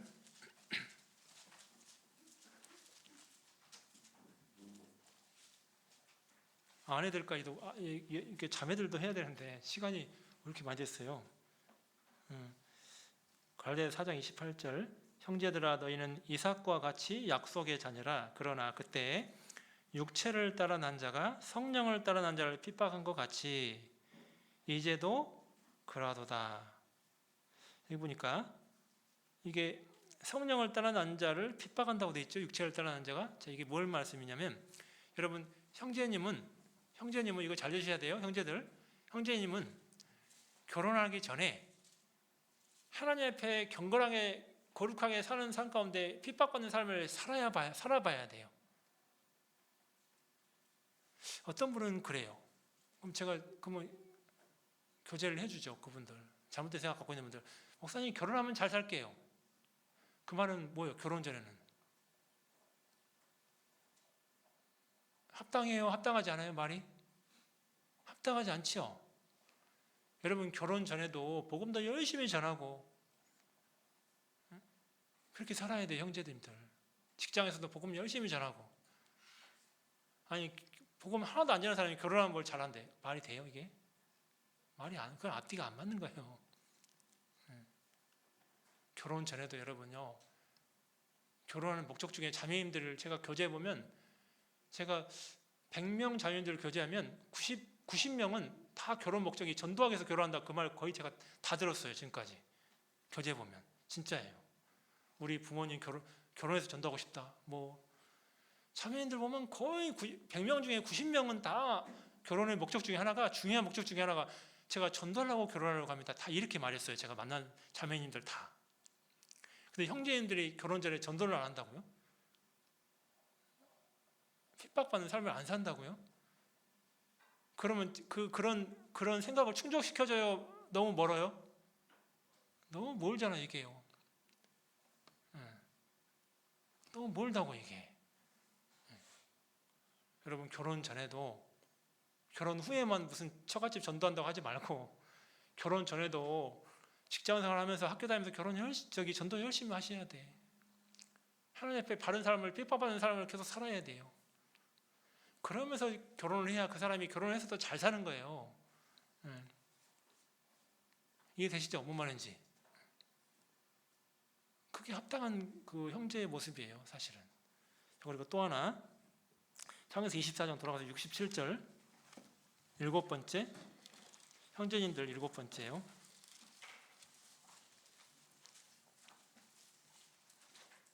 67절, 24장 67절입니다. 이삭이 리브가를 인도하여 모친 사라의 장막으로 들이고 그를 취하여 아내를 삼고 사랑하였으니 이삭이 모친 상사 후에 위로를 얻었더라. 자, 그리고 형제님들은 마지막으로 7번째, 아내를 정말 사랑할 수 있는 마음을 가지셔야 돼요. 뭐하는 사람? 아내를 사랑할 수 있는 사람. 제가 또 오해하지 말기를 바래요. 자, 또 이런 분들이 있어. 내가 싫어하는 사람만 잘하면 되지. 그럼 결혼 뭐하러 한대요? 또 이런 분들이 있더라고. 제가 보니까 형제가 신앙생활은 목숨 걸어. 근데 자매는 그렇게까지 별로 아껴주지 않아. 그럼 결혼 뭐하는데 자매가? 한평생 사랑을 받으려고 결혼했는데 자매님 뭐하러 결혼해 그러면. 그죠? 여러분 있잖아요. 여러분 신앙을 오해하면 안 돼요. 부부는 일단 서로 사랑하기 위해서 결혼하는 거예요. 첫 번째가 사랑하는 이유가, 결혼하는 이유가 교회의 비밀도 중요하고 다 중요한데 일단은 서로 사랑해야 돼. 부부가 됐으면. 맞죠? 그래 안 그래요? 형제는 교회 일도 열심히 해야 되는 게 맞지만 교회를 열심히 한다고 자매님 소홀하게 대하면 안 된단 말이에요. 아셨죠? 형제님들 이거 중요해요. 어떤 분들은 교회는 올인해. 근데 형제 자매는 그냥 그렇게 사랑해 주지 않아. 그러면 자매님들이 힘들어요. 누구 보고 살아? 자매님들은 형제 보고 산다고 성경이 돼 있는데 남편 보고. 성경에서 아내가 딱 사모하는 거 두 가지 나와 있어요. 뭐하고 뭔지 알아요? 뭐하고 뭐게요? 남편과 자녀요. 성경에 두 가지 나와 있어. 여자가 사모하는 거 두 가지 성경에 나와 있는 거. 첫 번째는 남편. 창세기에 나와 있죠? 남편. 첫 번째 창세기 3장에 남편을 사모한다고 되어 있잖아요. 근데 남편을 사모하는데 남편이 무시해버려. 가까이 안 해줘. 그러면 자매님들은 힘들어요. 그러니까 우울증도 걸리고 막 그래. 사랑을 못 받으니까. 여러분, 남편은 반드시 아내를 사랑할 줄 알아야 돼. 그 일만 열심히 한다고 그렇게 매삭하면 안 돼요. 이것도 잘 이렇게 이해를 잘해야 됩니다. 이것도 그거 중요해요. 이것도. 그래서 결혼 전에도 이렇게 소개를 제가 하잖아요. 이렇게 형제자매 소개하면 이렇게 교회를 한다고 막 안 만나보고 그러면 안 돼. 그때는 중요해. 일생일 때 중요한 걸 결정하는 거니까 잘 만나야 돼. 어떤 분은 교회를 한다고 막 안 만나, 막 한 달에 한 번 만나고. 그럼 어떻게 알겠어, 상대방을? 교제했다고 안 만나고, 뭐 했다고 안 만나면 어떻게 해? 교제를 어떻게 하냐고. 그렇잖아요. 일생일 때 중요한 신부감을 얻는 건데 시간을 할애해야지. 사랑하려고 내가 결혼하는 건데. 그렇잖아요. 그렇게 해야 됩니다. 신앙을 한쪽으로 치우치면 안 돼요. 오해하면 안 돼. 이게 골고루 다 잘해야지. 뭐 이쪽 말씀은 버려보고 저쪽만 하고 이러면 안 돼. 성경은 다 취해야지. 맞죠? 이걸 잘해야 돼. 이걸요. 이제는 하나만 더 볼까요? 창세기 17장.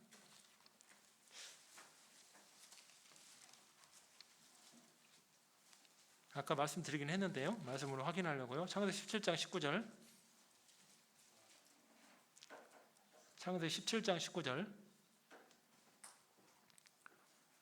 하나님이 가라사대 아니라 내 아내 사라가 정녕 내게 아들을 낳으리니 너는 그 이름을 이삭이라 하라. 내가 그와 내 언약을 세우리니 그 다음 같이 읽어볼게요. 그의 후손에게 영원한 언약이 되리라. 자, 이거 중요한 거예요. 또 형제님들은 영원한 언약의 사람들이 돼야 돼요. 영원한 언약의 사람들. 결혼을 하게 되면 반드시 복음을 위해서 가정이 살아야 돼. 또 다른 영원한 후손을 만드는 일을 계속 해야 돼. 결혼하면. 아셨죠? 둘만 80년 동안 둘만 행복하게 산다. 그거 결혼 꽝이요. 반드시 하나님의 약속인 영원한 기업을 남기는, 영원한 후손을 남기는 일을 계속 해야 돼요. 하나님이 교회 가운데 결혼하게 하신 분들은 너무 중요하니까 결혼이. 그거 중요하다는 거. 이제 아내들 창세기 24장. 아내들 사람의 인격을 좀 배워보겠습니다. 24장 3절 4절.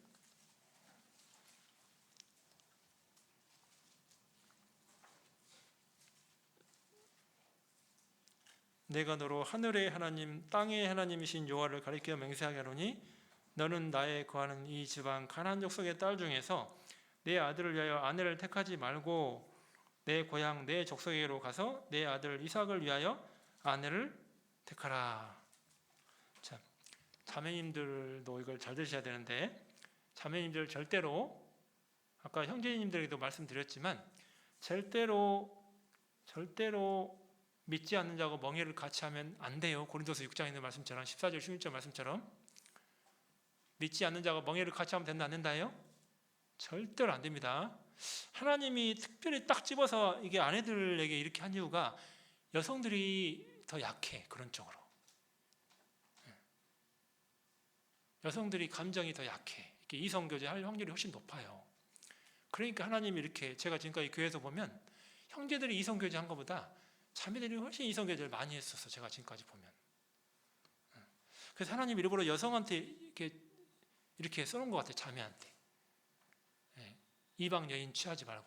이런 이유가 여성들이 그쪽으로도 취약하니까 하나님이 일부러 리브가를 통해서 그걸 알려주시는 것 같아요. 경험상 보면 그런 경우가 많았어요. 제가 지금까지 보면. 그러니까 자매님들은 이런 말씀을 꼭 알고 절대로 믿지 않는 자를 사귀면 안 돼. 이성교제 몰래 뒤에서 절대 그렇게 하면 안 돼요. 왜? 이 말씀 때문에 그래. 자매님들이 감정적으로 풍부하니까 그런 쪽으로 많이 취약해요. 이성의 유혹을 쉽게 뿌리치질 못해. 감수성이 굉장히 예민하기 때문에 여성이 원래 남성보다 더 예민하거든요. 그러니까 그런 어떤 사랑하는 감정을 잘 이겨내질 못해. 휩쓸려 갈 확률이 높아. 그러니까 하나님이 일부러 여성한테 이렇게 말씀한 거니까 특별히 자매님들은 그거 조심해야 돼요. 이성에 대해서 되게 조심해야 돼. 그런 감정 생기면 조심해야 돼. 빨리 털어야 돼. 그걸 마음에 쌓아버리면 이제 큰일 나. 이제 나에게 못 이겨요. 여러분 생각을 잠시 할 수 있지만 그걸 마음에 넣어버리면 큰일 납니다. 그게 나중에 사단에게 넘어집니다. 그러니까 그건 빨리 돌이켜야 돼. 그거는 빨리. 좀 있으면 못 이겨냅니다. 이제. 그러니까 이거 진짜 제가 경험상 그거 여러 번 봤기 때문에 그런 거예요. 마음에 들어가 버리면 이겨내기가 힘들어요. 유혹을. 그러니까 여러분 그럴 것 같으면 빨리 하나님께 회개해야 돼. 돌이켜야 돼요. 빨리 버리지 않으면 큰일 나요. 자, 창세기 24장 16절 두 번째.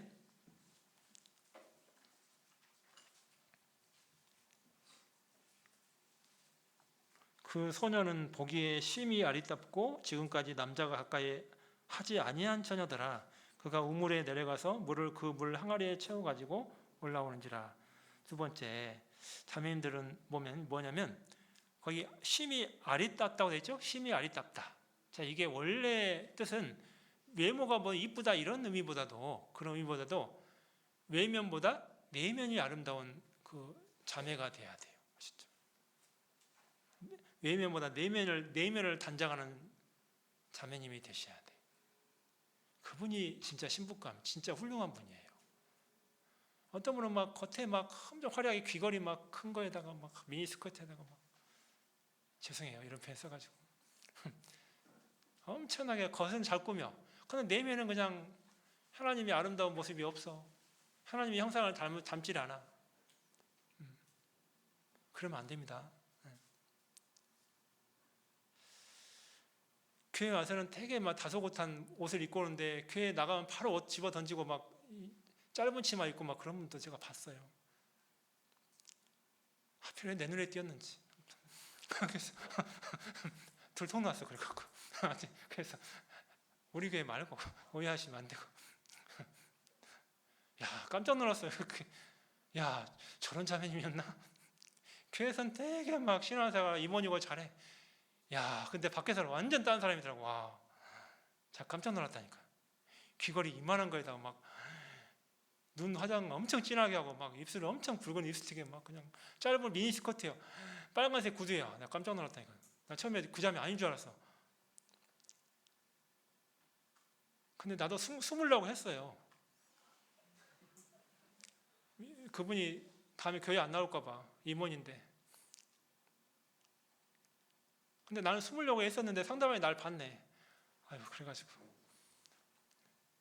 아무튼 여러분요 어디가 아름다워야 된다고요?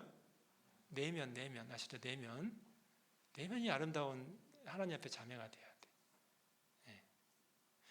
요거는 중요하니까 한번 찾아볼게요. 잠언 31장 여기 잡아놓으세요. 여기는 창세기 24장 계속 와야 되니까 잠언 31장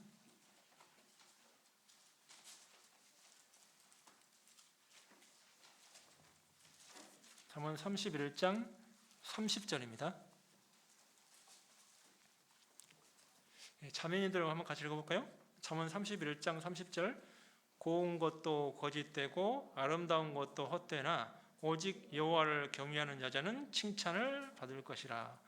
참 좋은 말씀이죠. 자, 고운 것도 거짓되고 아름다운 것도 헛되나 오직 여호와를 경외하는 여자는 칭찬을 받을 것이라. 이제 참 좋은 말씀이에요.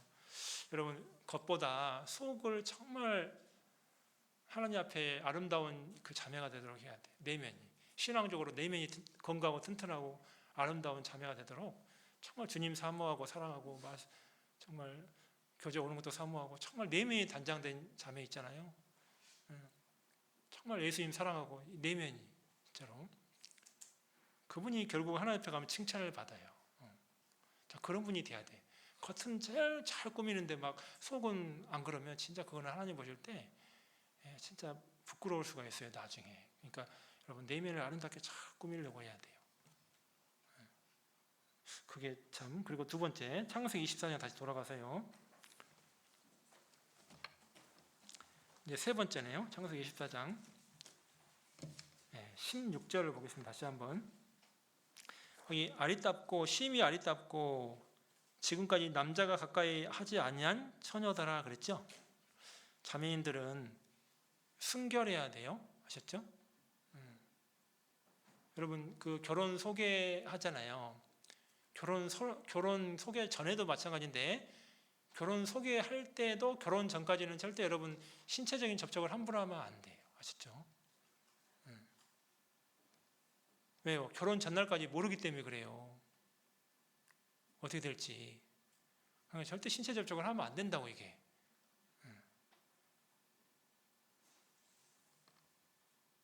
결혼 전에 막 손을 잡고 다닌다든지 그런 거 하면 안 된단 말이에요. 결혼 전에는 절대 거룩히 해야 돼요. 순결해야 돼요. 아셨죠?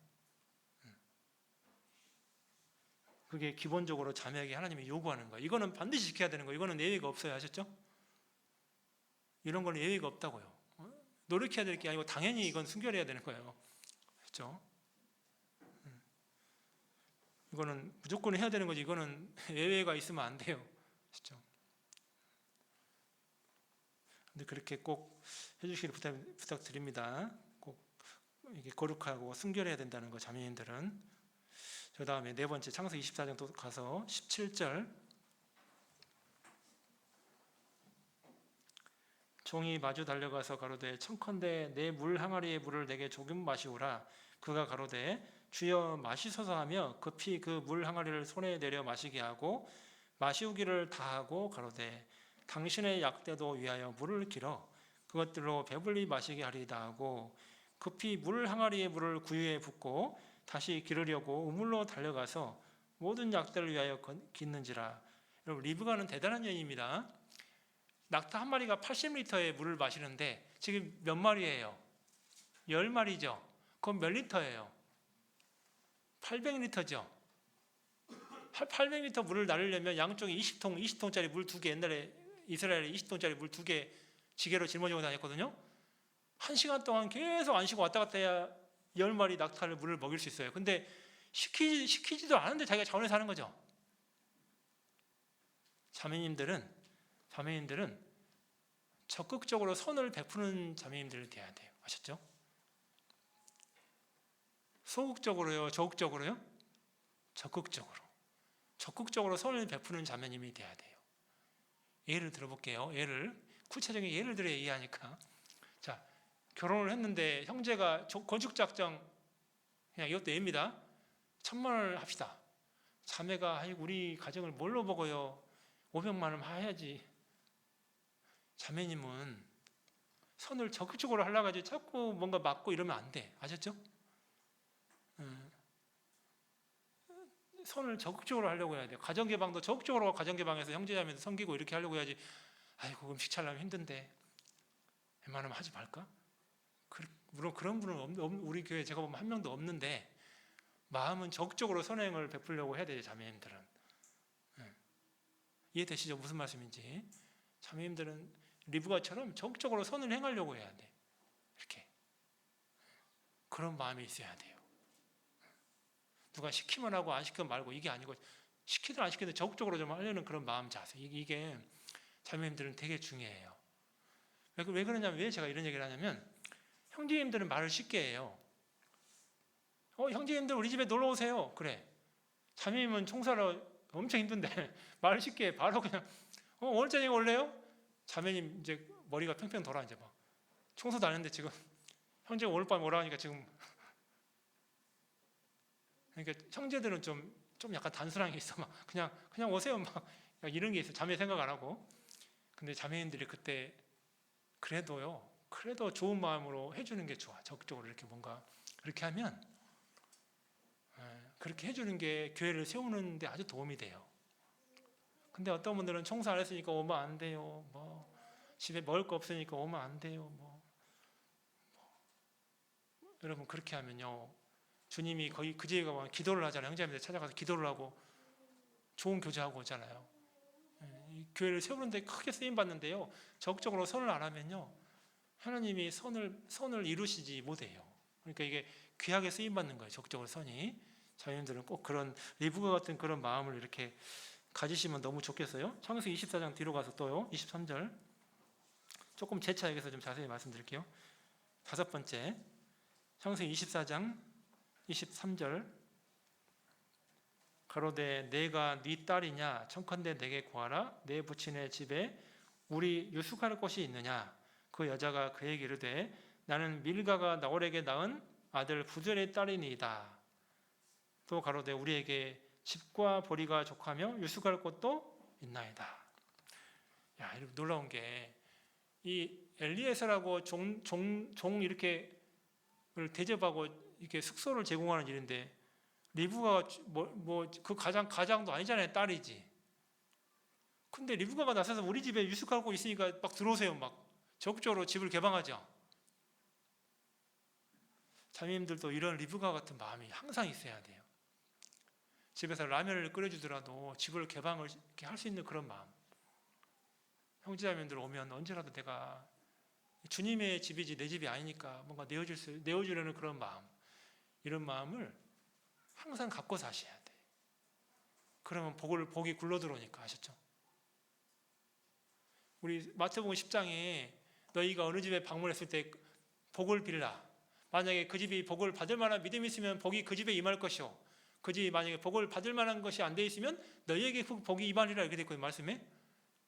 그러니까 우리가 형제자매들이 남의 집에 가면 다 기도하죠.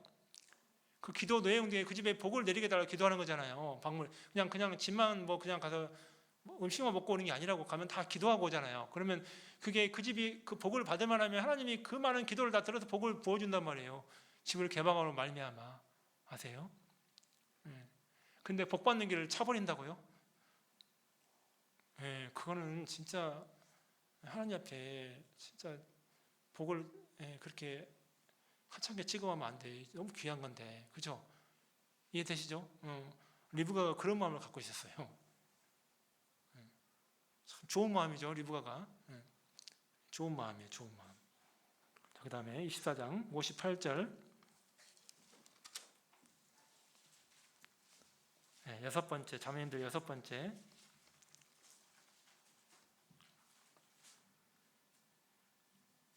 리브가를 불러 그에게 이르되 내가 이 사람과 함께 가려느냐. 그가 대답하되 가겠나이다. 자, 놀라워요. 자, 이게 리브가는 무슨 사람이에요? 순종의 사람이에요. 순종의 사람. 세상에 여러분 있잖아요, 1000km 떨어져 있는데 그냥 가버려요. 야, 세상에 부모를 떠나고 마을을 떠나는데, 세상에 놀랍죠? 야, 여러분 자매님들은 순종의 사람이 돼야 됩니다. 순종의 사람. 아까 형제들도 순종의 사람이었죠? 자매님들도 순종의 사람이 돼야 돼요.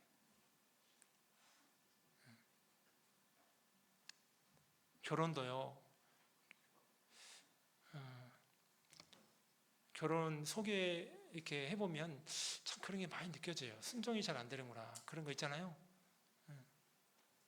순종이, 하나님 앞에 순종의 사람이 돼야 돼요. 자, 그리고 이제 마지막 일곱 번째는 거기 그 바로 밑에 59절 60절에, 그냥 말로 말할 게 시간이 없으니까, 너는 천만일의 어미가 될지어다 그랬거든요. 천만일의 어미. 엄청난 말이죠. 리브가한테 천만일의 어미가 될 거다. 네가 이삭과 결혼하는 순간부터 너는 천만일의 어미가 될 거다. 근데 천만일의 어미가 되려면 일단 결혼을 해야 돼, 안 해야 돼요? 결혼해야 천만일의 어미가 돼. 이삭을 만나야. 그래야 야곱이 나오고, 야곱이 12지파가 나오는 거잖아요. 이스라엘 백성들 많은 사람이 나오잖아요. 그 가문에서, 그잖아요. 우리가 그런 사람이 돼야 돼요. 결혼을 통해서 자매님들도 영적으로 많은 부유한 길을 항상 걸어가려고 해야 돼요. 많은 사람 전도하는데, 많은 사람들을 신앙 세우는데, 많은 사람들을 신앙 돕는데, 그런 쪽으로 이렇게 자매들도 항상 천만인의 어미가 돼야겠다. 나는 천만인의 어미, 리브가처럼 그런 믿음의 사람이 돼야겠다. 믿음의 여인이 돼야겠다. 이런 마음을 딱 가지셔야 돼. 결혼을 통해서 실제로 그랬잖아요, 그죠? 자, 그리고 이제 결혼 교제시 유효할 거 시간이 많이 흘러가지고 두 가지만 잠깐 말씀드릴게요. 형제자매 통틀어서 말씀드리는 겁니다. 먼저 사무엘상 18장. 자, 사무엘상 18장. 이런 마음을 가지고 결혼을 만나면 좋겠어요. 소개를 받으면 사무엘상 18장 22절.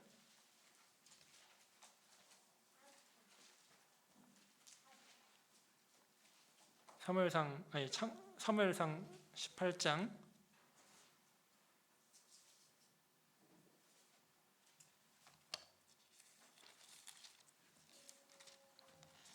22절. 제가 읽어볼게요. 사울이 그 신하들에게 명하되 너희는 다윗에게 비밀히 말하여 이르기를 보라 왕이 너를 기뻐하시고 모든 신하도 너를 사랑하나니 그런즉 내가 왕이 사위가 되는 것이 가하니라 하라.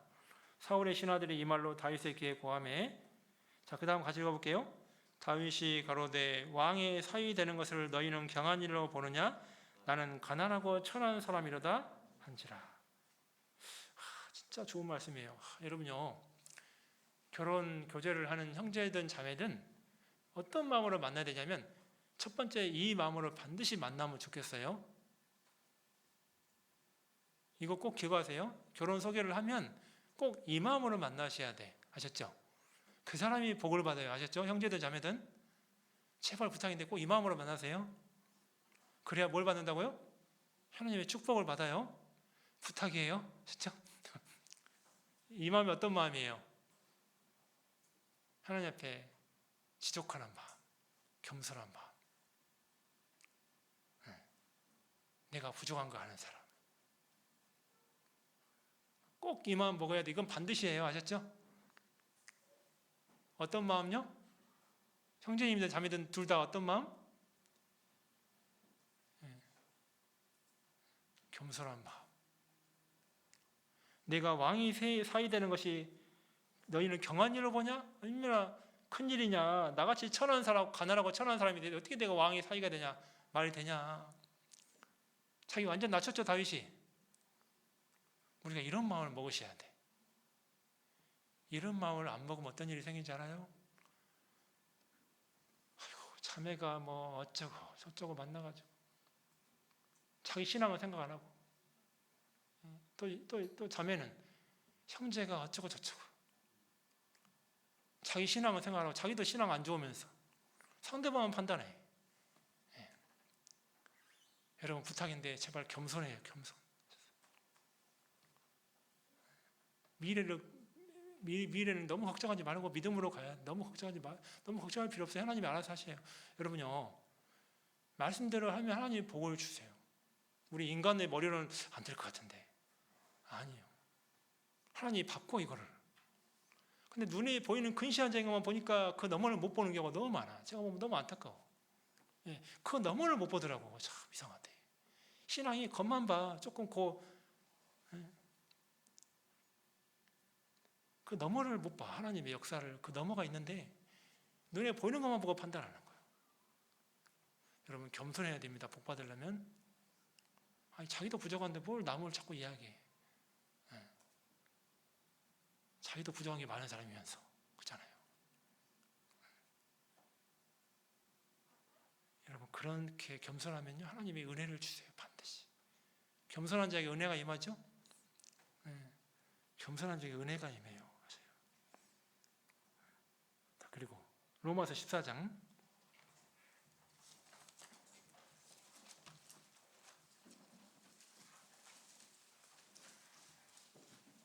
로마서 14장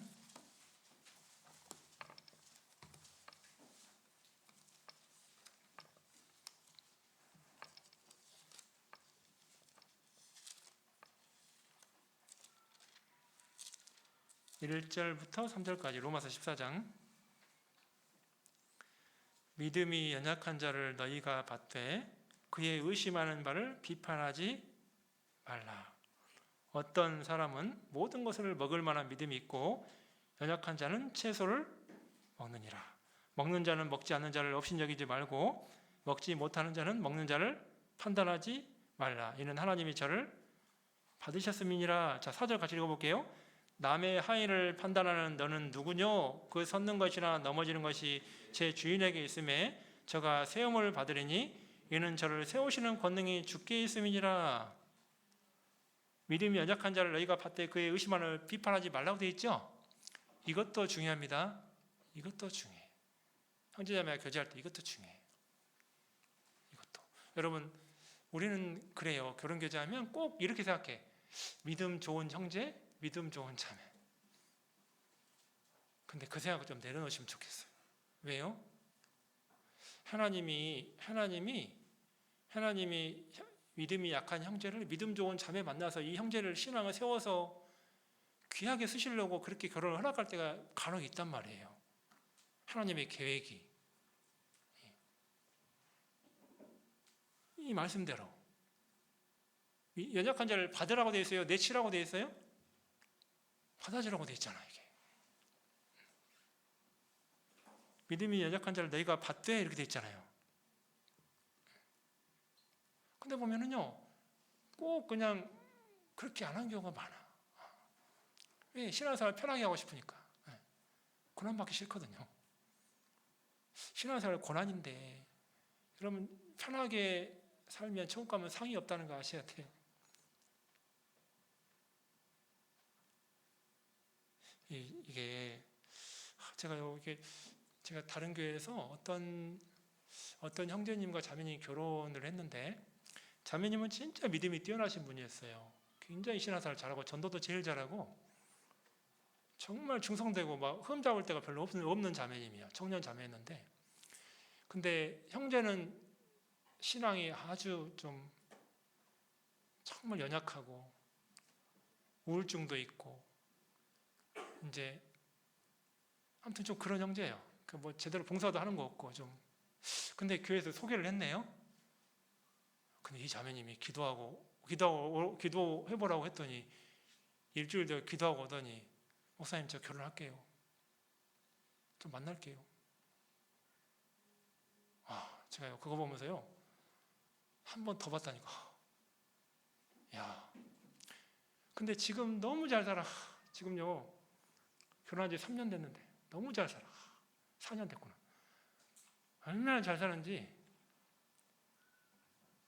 형제가 완전히 신앙을 세워져 가지고 있잖아요. 4년 만에 구역장하고 막 지금 얼마나 잘 사는지. 상상도 못할 신앙이 됐어 지금. 제가 그거 보면서 이 말씀이 생각나더라고. 이 진짜 그 자매님 천국 가면 상이 진짜 많겠다. 하나님이요 복을 덤으로 줬어요. 제가 여기 따라올 때 그 몇 년 동안 흘렀는데 5년인가 4년 결혼한 지 5년인가? 아무튼 4년 동안 애가 안 생겨. 아무리 애가 안 생기는 거예요. 병원 가도 애를 못 낳는데 자매님이 애를 낳을 수 없대요. 근데 어떤 일이 생긴지 알아요? 시험관 하기로 했는데 애가 생겼어. 애가 태어났어. 이번에 작년에 저한테 사진 보냈는데 내가 눈물 나오더라고. 그들의 신앙을 아니까. 하나님이요 이제 애까지 줬어. 복을 주느라고. 이 말씀대로 순종하니까 있잖아. 하나님이요 복을 계속 주는 거예요.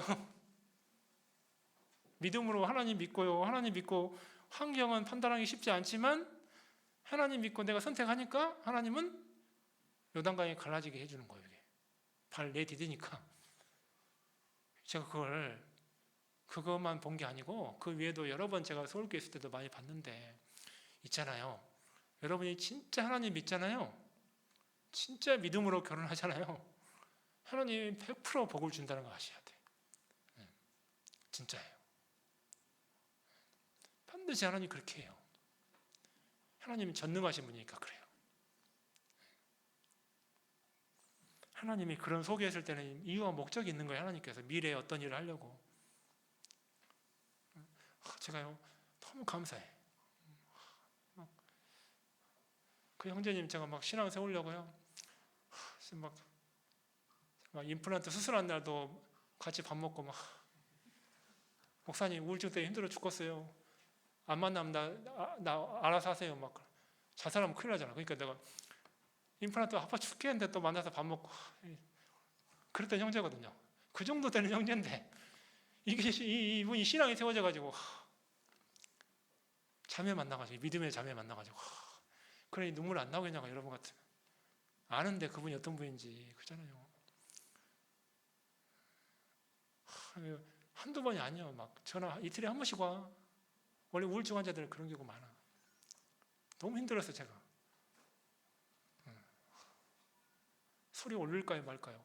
그럼 나한테 해 물어봐. 근데 아무튼 직장 다니는데 아유 막 1시간씩 통화해줘야 되고 그렇게까지 신앙이 여린데요. 이게 진짜 이게요. 하나님이 그런 결혼을 허락하셔가지고요. 지금은요 그 우울증 병도 거의 나았어. 참여가 너무 잘해주니까 너무 마음이 좋아져가지고요. 병도 낫고 아이도 출산하고 임원도 중요한 임원도 하고 야 완전히 뭐 또 친정 부모도 말씀 듣고 아무래도 말씀 안 들었는데 와 복을 하나님 복의 복을 계속 부어주더라고. 내가 그 가정 보니까요 너무 하나님께 감사했습니다. 그날 막 너무 하나님께 감사한 마음이 너무 많이 들더라고. 하나님이 이걸 보게 해줄 줄 알고 이걸 보게 해주려고 그때 그 결혼을 하겠구나. 여러분요 하나님을 믿어야 돼. 하나님 눈에 보이는 것이 전부가 아니라니까. 이게 그 너머를 볼 줄 알아야지. 그러니까 믿음이 필요해요. 결혼은요 믿음이 필요해요. 우리 김포교회 형제자매들 그런 믿음이 좀 있으면 좋겠어. 하나님을 좀 생각하고. 그리고 여러분 기도할 때 시간이 많이 됐네. 기도할 때 여러분 그 내가 교제할 때 그런 얘기 가끔 해주는 분이 있는데 기도할 때 이기적인 기도하지 마세요. 하나님 앞에 이기적인 기도가 뭔 기도예요? 자기만 위해서 하는 기도. 하나님 이런 믿음 좋은 형제 만나게 주세요. 하나님 이런 형제 만나게 주세요. 전부 이기적인 기도야. 전부 자기 위한 기도잖아. 여러분 그런 기도 하지 말고요. 이타적인 기도해야 돼. 이타적인 하나님을 위해서 이타적인 기도. 신앙은 이타적인 거예요, 이기적인 거예요? 이타적인 게 신앙이죠. 기도를 이타적인 기도를 하셔야 돼요. 어떤 기도가 이타적인 기도인지 알아요? 겟세마네 동산의 기도가 이타적인 기도예요. 하나님 나의 원대로 하지 마옵시고 아버지의 원대로 되기를 원하옵나이다. 그 기도가 이타적인 기도예요. 예수님 자기는 고통을 받지만 내가 고통받음으로 남이 전 세계의 사람이 구원받을 걸 생각하는 남의 유익을 위해서 고통을 내가 희생하고 내 이익을 위해서 내가 기도하는 게 아니고 다른 사람의 이익을 위해서. 결혼도 마찬가지예요. 신앙생활이니까. 하나님 여러분 결혼 전에 기도를 길게 오래 할 게 없어요. 왜? 결혼하고 나서 기도를 길게 해야 돼. 아세요? 왜? 결혼하면 이제 단점이 다 보이니까 기도를 더 많이 해야 돼. 근데 만나기 전에 결혼 전에는 기도를 많이 할 게 없어. 뭐만 기도하면 되는지 알아요? 하나님 뜻대로 하나님이 원하시는 형제 만나게 해주세요. 이 기도밖에 할 게 없어요. 뭐 더 이상 뭘 기도해? 맞잖아요. 하나님이 원하시는 결혼, 하나님이 원하시는 형제, 하나님 원하시는 자매, 그런 형제 자매 만나게 해주세요. 나의 유익을 위한 형제 말고 하나님의 뜻을 성취하는데 하나님이 필요한 형제를 만나게 해주세요. 우리 가정을 통해 하나님의 뜻을 성취할 수 있는 그런 형제를 만나게 해주세요. 그런 자매를 만나게 해주세요. 그 기도밖에 할 게 없어요. 진짜 제대로 된 기도는 그거예요. 뭐 학벌 좋고 뭐 좋고 이런 거 말고요. 외모 좋고 학벌 좋고 신앙 좋고 뭐 다 좋아. 전부 자기 위한 기도예요. 그런 기도 말고 진짜 예수님과 같은 기도, 주님의 기도, 하나님의 영광을 위한 기도, 하나님께 쓰임 받으려 하는 그런 기도, 이런 기도를 해야 돼. 이런 기도 아셨죠? 그런 기도를 꼭 하세요. 그럼 하나님께 축복 받습니다. 왜? 예수님 축복 하늘보다 높이 되셨잖아요. 나중에 십자가에 부활하셔갖고 하늘보다 높이 되서 영광 받으셨잖아요. 모든 천만천사가 찬송했잖아요. 하나님 예수님 앞에. 맞죠? 가장 그게 영광 받고 높아지는 비결이에요. 하나님을 높이면 하나님 뜻대로 하는 기도. 그런 기도를 우리가 할 수 있으면 너무 좋겠다. 결혼 전에 많은 기도 할 필요 없어요. 그런 기도면 좋게. 자, 그런 그런 기도를 할 수 있는 형제자매님들 됐으면 너무 좋겠어요. 아까 두 가지 꼭 이야기했죠? 지족하는 마음하고 또 어떤 마음 이야기했죠? 상대방을 용납해주는 마음. 로마서 14장 금방 말씀. 그다음에 기도는 이타적인 기도를 하나님께 영광이 되는 하나님 뜻을 맞는 기도를 해야 된다. 자기 이익을 위한 기도하지 말고. 그게 제대로 된 기도다. 진짜. 네. 왜 그러냐? 우리는 미래를 모르니까 그래요. 진짜. 여러분 내일을 알아야 몰라요. 내일을 모르시죠? 내일을 모르는데 내일을 내가 기도를 어떻게 해?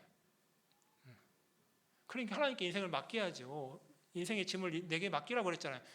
맡기는 기도를 해야 돼. 맡기는 기도. 하나님 원대로 그런 형제 자매 만나게 해주세요. 하나님 뜻대로 그런 교제하게 해주세요. 이게 맞는 거예요. 왜 우리는 하나님 미래를 아직 우리는 모르잖아요. 그럼 하나님께 맡기는 기도를 하셔야 돼. 맡기는 기도. 그런 기도가 진짜 좋은 기도예요. 진짜. 그런 기도할 수 있는 형제자매들이 됐으면 너무 좋겠어요. 그리고 우리 교회는 기본적으로 이렇게 결혼 교제는 이 결혼을 전제로 만나는 거예요. 무슨 세상 사람처럼 간보려고 만나는 게 아니에요. 뭐 사귀어봐가지고 그런 우리 교회는 그런 교회가 아니에요. 뭐 아니면 말고 또 다른 사람 만나고 그게 아니라고 이게. 하나님의 교회에서 믿음의 자녀가 만나는데 무슨 세상 사람처럼 뭐 사귀나 보고 뭐 몇 년 사귀고 뭐 그런 게 아니에요. 일단 내 마음은 하나님이 불렀을 때는 결혼을 시키려고 부르신 거니까 맞잖아요. 하나님이 결혼을 시키려고 부르신 거니까 이게 그런 마음이 필요해. 결혼을 전제로 만나는 거구나. 이런 마음. 그런 마음을 가지고 만나시면 좋겠고 결혼 교제 기간을 너무 길게 하면 안 돼요. 특수한 경우 말고는 길게 하면 안 돼. 절대로 6개월을 넘어가면 안 돼요. 아셨죠? 결혼 교제하면 왜? 넘어가면 이성적인 죄를 짓게 되니까 넘어가면 안 되는 거예요. 그때부터 결혼이 문제가 아니야. 다른 죄로 흘러가.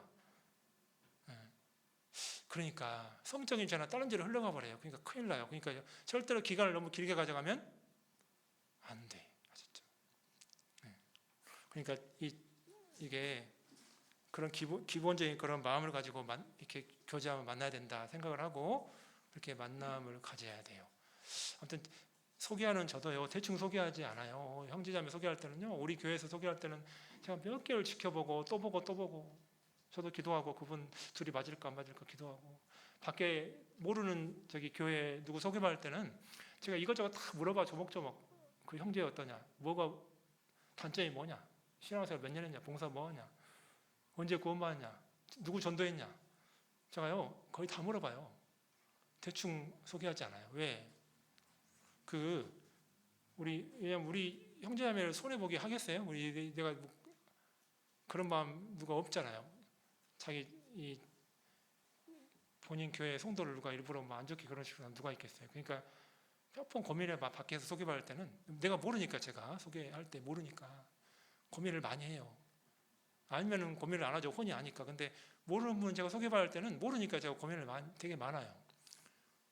뭔가 좀 그쪽 전도인을 믿고 할 수밖에 없지만 그래도 그쪽 전도인들 팔이 안으로 굽으니까 자기네 성도 또 보호하니까 그걸 알기 때문에 그 마음을 아니까 이것저것 조목조목 물어볼 때가 많아.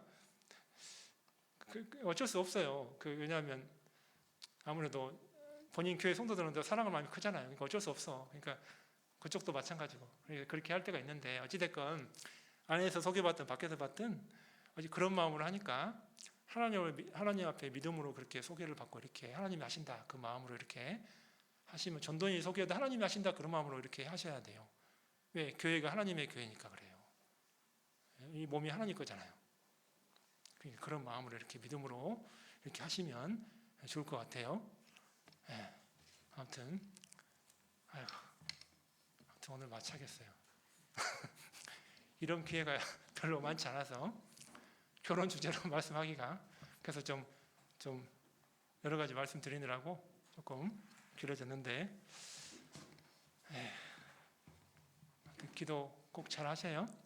자매님들 자매님들은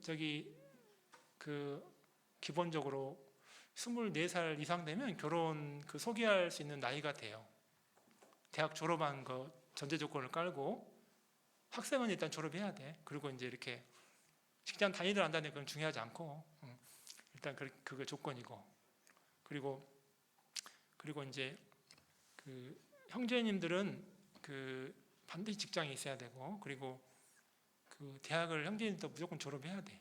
군대도 갔다 와야 되고 그리고 이제 이렇게 직장을 다닐 때 이제 소개가 할 수 있다는 거 생각하고 그거 기본적으로 그게 있고요. 그리고 기도를 자매님들은 좀 더 젊은 나이부터 기도하시면 좋겠어요. 어떤 분은 소개하면 아직 준비가 안 됐어요 이러는데 여러분요 여기 대학생 자매님들 계시죠? 대학생들 20살 때부터 기도하세요. 알았죠? 자매님들 그 A+ 맞으려고 하지 말고 결혼 기도도 해요. 자매님들은 와닿지 않을지 모르지만 아무튼 자매님들 다 기도해야 돼. 20살 넘으면 언제라도 하나님이 나 부를 수 있다 이 생각을 하고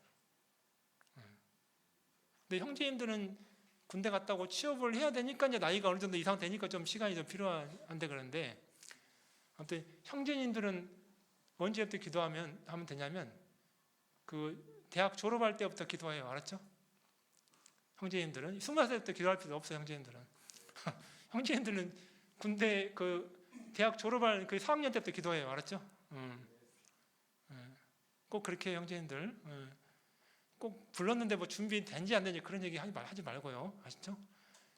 빨리 기도해요. 기도 안 했으면 내가 마음이 아파서 그래요. 아니 지금 나이가 막 몇 살인데 준비가 안 됐대. 기도도 안 하고 말이 돼. 그러면 안 되지요.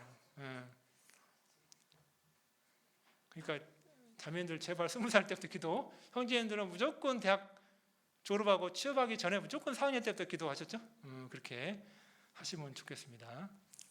그럼 제가 기도하고 일단 오늘 말씀 마칠게요. 하나님 아버지 감사합니다. 오늘 결혼이라는 아주 중요한 주제로 잠깐 하나님 말씀을 상고했습니다. 우리가 이 결혼을 어떻게 하냐에 따라서 인생의 모든 향방이 또 결정이 되고 주님 앞에 영광을 돌리게 되는 일을 만나게 되는데 가정을 통해 자녀가 태어나고 자녀가 구원을 받고 또 많은 영혼들이 구원받는 귀한 가정인데 정말 기도 가운데 결혼 교제를 잘 할 수 있도록 도와주시고 함께해 주옵소서. 또한 결혼에 대해서 올바로 성경을 통해 알고 깨달아서 더욱더 그리스도를 배우는 그런 가정이 될 수 있도록 함께해 주옵소서. 모든 것 주님께 감사드립니다. 우리를 사랑하시는 예수님의 이름으로 기도드립니다. 아멘.